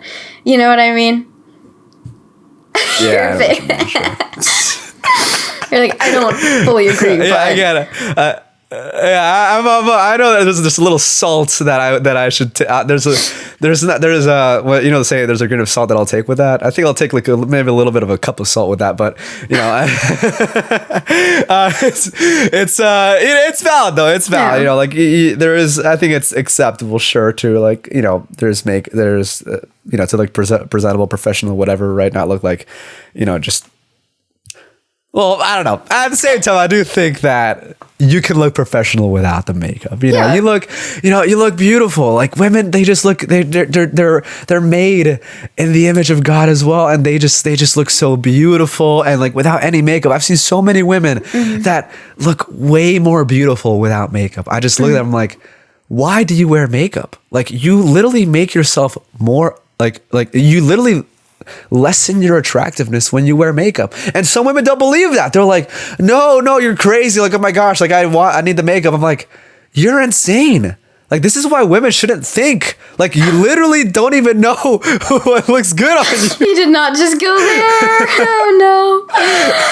Oh, man. Strong opinion. So, because you guys look so beautiful without it. And I'm like, oh, my gosh. Like, you don't need it. Like, you don't need it. You don't need it. I have imperfections in my face. I think I have a lot of imperfections in my face. I think that every person is imperfect to some extent. Yeah. And I think that it's good to embrace those imperfections because God has intelligently designed those imperfections on you. Exactly. I don't think that you should be ashamed of those things. In fact, I think you should embrace them. I think you should be like, look, I'm not perfect, and that's beautiful. Mm-hmm. In a sense of like, because God created me like that without like perfect symmetry, right? And obviously I'm not saying like my sin is beautiful. Obviously, like it's not sinful to look ugly.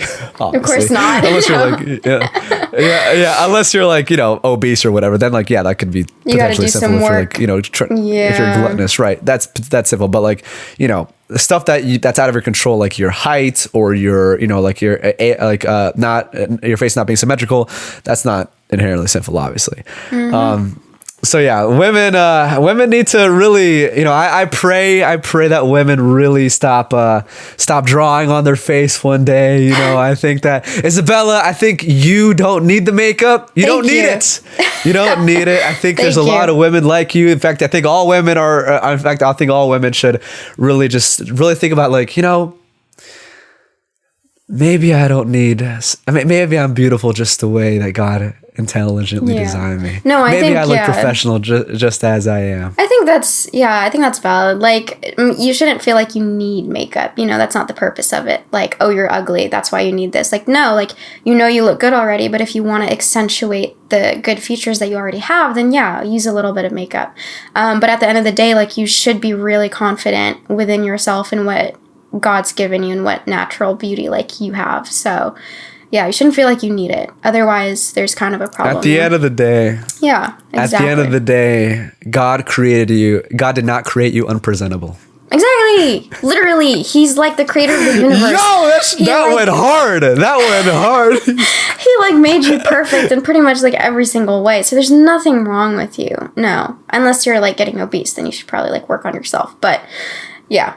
Yeah, and like if you're doing blackface or like if you're doing weird stuff with your body, that's like plastic surgery, not a good thing. Not a good thing. Yeah. We don't like plastic surgery. We hate plastic surgery. Plastic surgery is not welcome. Unless it's like for health reasons or whatever. But like they're real. So surgeons. That the one thing that the Bible missed when it says all the people that are going to hell is the plastic surgeons.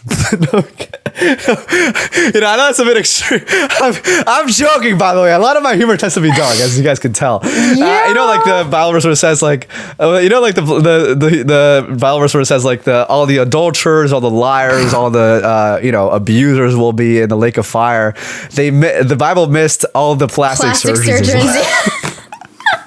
Of course, I'm just having some fun. Obviously, I don't know who's gonna go to hell. Obviously, I can see if some actions are probably making your soul maybe not so hot, right, for heaven, or I guess maybe a little too hot for heaven, I guess. But so I could obviously I'm not one to judge hearts, but we could judge actions, obviously. So I'm just joking around with the plastic surgery stuff, obviously. Don't take it seriously, you guys.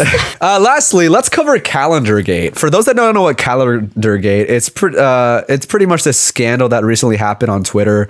At least that's where it got popular, from what I saw on Twitter, where these conservatives, these viral conservative influencers, figures, they released this calendar that had really immodestly dressed women on it. Now, all the women, I wouldn't say like it wasn't like that bad, but some women on that calendar were like, you could have believed that it was a Playboy magazine, like literally. They're pretty much really. It was really scandalous behavior. They're almost like fully naked. Like when you showed it to me, I was like, oh wow, and I thought to myself, for some of it, I was like, oh, like this is kind of something that you see all the time. Like it's not that big of a deal. But then when you told me that it was like created for quote unquote conservative dads, I was like, you're kidding me. You mean this was created for men that are committed to another woman already, men that have children? Oh, don't slap the word demonic onto it. Like that's too intense. No, if you think about the opening that creates in a marriage, like a married man lusting over another woman,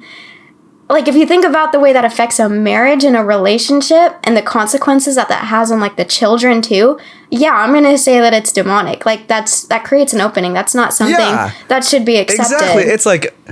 Yeah, I know a fellow Catholic said that it's, we should be careful before slapping the word demonic on something, which is very true because there's a lot of people that can be scrupulous about things. Yeah, Scrupulosity meaning, like from what I understand scrupulosity to mean is that like this anxious worry that whatever you might be doing might be sinful, even in cases when it's not sinful. And of course, that is a very real thing that a lot of Christians have.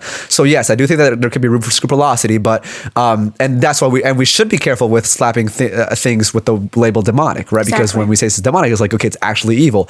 That being said, immodesty is not of God. Exactly. So what is it of?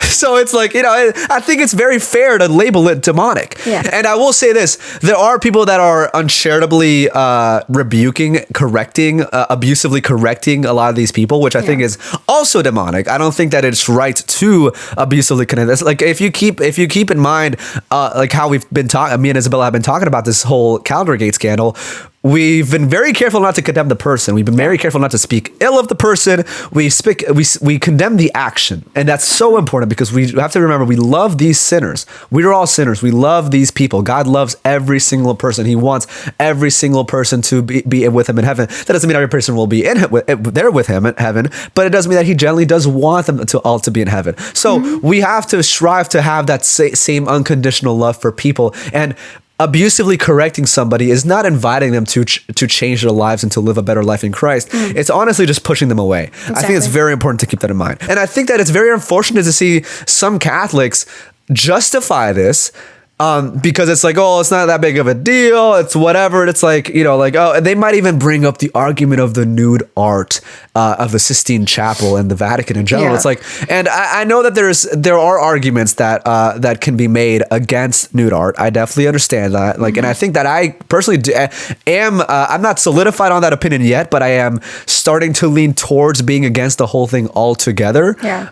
That being said, the difference between nude art, like how Pope John Paul II has talked about it, right? From what I understand from what he's talked about, is that like there's a difference between art that like glorifies the creation that God has created versus a calendar showing immodestly dressed women for the potential purpose of getting horny boomers to lust after them. Exactly. That is very different. It's very different, There's a huge right? difference. And you can compare the images side by side, and I think you know exactly what I'm talking about. Even if you're against nude art altogether, like you can clearly see that the art in the Sistine Chapel is very different from the sexually, I would argue, sexually provocative images in that calendar.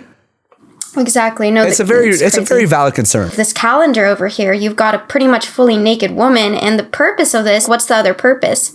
Like to appreciate the skimpy clothing she has on? I don't think so. That's not to appreciate ultra-right beer. And I saw some people that are like, that are thinking that it's an overreaction. It's like, no, it's not. No, it's like, well, we could be talking about all the illegal immigrants at the border. And yes, that is a very important discussion to be had. Very important. That being said, to believe that illegal immigration is a more urgent issue than sexual immorality, which is the crux of a lot of the most urgent vices in America, such as hookup culture, such as abortion, the literal destruction of the family.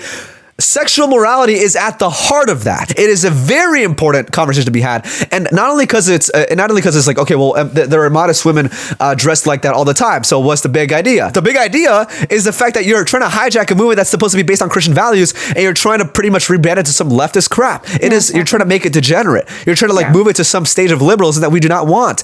And and of course, like if you want to condemn liberalism, you can't go to an earlier stage of liberalism. You have to cut it off at the root. Exactly. And sin is can be like a snowball. The more you let it progress down the hill, the bigger it's gonna get. You have to cut it off at the root. I definitely pray for all the women in that calendar, especially the more immodestly dressed women. I genuinely want them to find a very, very fulfilling, joyful life in Christ. And I don't think that acting like it's no big deal for conservative women to do that, I don't think that serves these women right. I think that if you love somebody, you have to correct them in what they are doing that is wrong. If a doctor is to cure a patient, he has to diagnose what is the problem in the first place. And treating it like, oh, it's not a big deal. It's not a big deal. It's like, no. You want to make, if you care about somebody, you want to make sure that anything that can harm them is taken care of. Exactly. You want to be sensitive about that. No, the reason and I don't think it's righteous for a lot of these men to just excuse it. Yeah. No, the reason why we have so much, degeneracy in our society now is because of the fact that we have excused things like this calendar, and we say, no, it's normal, like it's not that big of a deal, when really it is, because I'm gonna go back to the point of it being created for like conservative dads. Like, Satan's whole mission is to take down the family unit, right? That's one of his missions. And if you take down the head of the family, you take down the rest of the family. And this calendar is a part of that, So I don't think it's a little deal. Like, I'm going to make a big deal about it, and I am going to say that it's demonic, because this is creating a huge opening in marriages, and this is this is literally dragging people's souls to hell. Like, it's lust, this isn't... It's a big deal. Like, it's literally almost a fully naked woman on a calendar. And I'm going to say this to the women. Like, if you put yourself in, like, a wife's shoes, like, let's say you're married to a man, right? And then you figure out that he has this calendar in his bedroom. How are you going to feel? Are you going to say, oh, it's not that big of a deal, we see this stuff all the time? No, I imagine you're going to feel really hurt and like your husband was unfaithful, especially if you have kids. Like, that's terrible.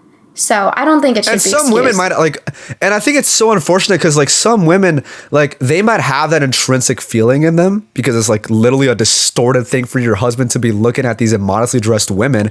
But like a lot of degenerate men have conditioned a lot of these women to be like, well, it's just a male thing. It's a male thing to look at other women. It's a male thing. It's a sinful thing that happens to be very popular among men. Yeah. That doesn't mean it's acceptable. Yeah. And so I really feel bad for these, like a lot of these women, because they have really been deceived by this lie that it's just a normal thing. It's like, well, yeah, it's a normal in the sense that it's sinful. It shouldn't be normal though. It should not. Men should strive for perfection. Men should strive to be righteous figures, especially righteous leaders in their family. That being said, we have to burn that calendar to the ground. Burn it to the ground. I genuinely stand for that. No, definitely. We shouldn't commit the sin of omission. Like, if we see something, we got to say something, and not everyone's going to agree. Exactly. Like, they're going to tell you, oh, just chill out. It's just a woman in a bikini. And I'm like, no, it's pretty serious. It is really serious. If you think about the way that this is going to affect men and their families and their children, like, no, we should take it seriously.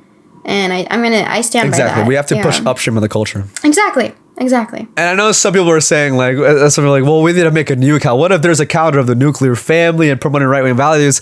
Guess what? There already are calendars like that. Yeah. They're called Catholic calendars. And they all have Mother Mary, the perfect model of virginity and motherhood, literally perfect. And they have Jesus Christ, the author, the face of what is good and righteous. Literally, where you base off of anything that is any righteous ideology off of. They'll probably have Saint Joseph on it, nuns, which a lot of the right tends to forget about. You can also live a holy life without having kids. There is such thing as a holy life of being abstinent for the rest of your life. That is a holy thing. There is so much of righteousness with Catholic calendars, but when the right forgets what made it the right wing in the first place. Again, read the book Liberalism is a Sin by Father Felix Sarda. It doesn't cover that, but it covers the philosophy of why that is. But yeah, anyways, you want to add anything to that? No, yeah. I mean, I pretty much 100% agree with what you just said. And yeah, the problem is if you don't put Catholicism in it, it's going downhill. And yeah, you can have good values, being pro-life. Yeah. But again, if you don't have Christ at the center, if you don't base it off of that, it's just going to implode. Like, there's no way it's going to be successful, and you're not going to send the right message. Like, I mean, to me, it's honestly, like, really disappointing that conservatives would create a calendar like that, because it's so scandalous, and it says a lot about the community and about the political movement, and we want to be sending the right message. So it's important to speak up about it, and I know there are people that are saying, no, it's okay, like, people that are the faces of conservatism and all of that being like, no, it's not that big of a deal. Chill out. It's okay. No, it's not. it's really not. And do your research why it's not okay. That was it for today. We will. I'm so glad you were able to join me, Isabella. Thank you so much for coming on. It's a pleasure speaking to you and getting your thoughts out. I know your content doesn't really have much of you like actually making videos of you speaking, so I'm hoping that your audience takes this well. Where like when we do collaborations, like and you're posting this stuff. Yeah, I think they will. I think they will. So. I mean, you go off in the captions every now and then, so I think that you're fine. Yeah, no, thank you for having me. I really hope that my audience is receptive to all of that. If you had to leave the people with something, with the last message, what would it be regarding modesty, regarding for men and women, and regarding humility? Yeah, if I were to tell people something, it is to embrace modesty, understand why it's important, like do your research on it, because and don't be offended. Like when you are learning about modesty, have an open mind and have an open heart. Because I think when you have that, you become more receptive to the truth. Don't be closed off. And I promise you that like once you start embracing these virtues, you will absolutely become a happier and more wholesome person because of that. And you will attract the right people into your life. You'll feel so much better about yourself. You'll be much, much closer to God as well, most importantly. So yeah, that's what I would tell them is just embrace virtue, embrace modesty, reject vice, embrace virtue. So amen. Yeah. It's so true. All right. Thank you so much. And let's have this in prayer. Yeah. In nomine Patris et Filii et Spiritus Sancti. Amen. Thank you so much, Lord, for this wonderful discussion, and may you bless all other Catholics that are doing content influencing, that you may guide them in in what you want them to show, and of course, this might sound a little weird, but yeah, lower their voice if they are preaching if they are communicating what you do not want them to communicate, and exalt their voices if they are communicating what you want them to communicate. And please increase the humility of every soul, especially of all the Catholic influencers that are trying to spread the word and televangelizing, as some might say. And yeah, we did it. And Mother Mary, we ask for your help and intercession in these, as well as all the angels and saints. Hail Mary, full of grace, the Lord is with you. Blessed are you among women, and blessed is the fruit of your womb, Jesus. Holy Mary, Mother of God, pray for us sinners, now and at the hour of our death. Amen.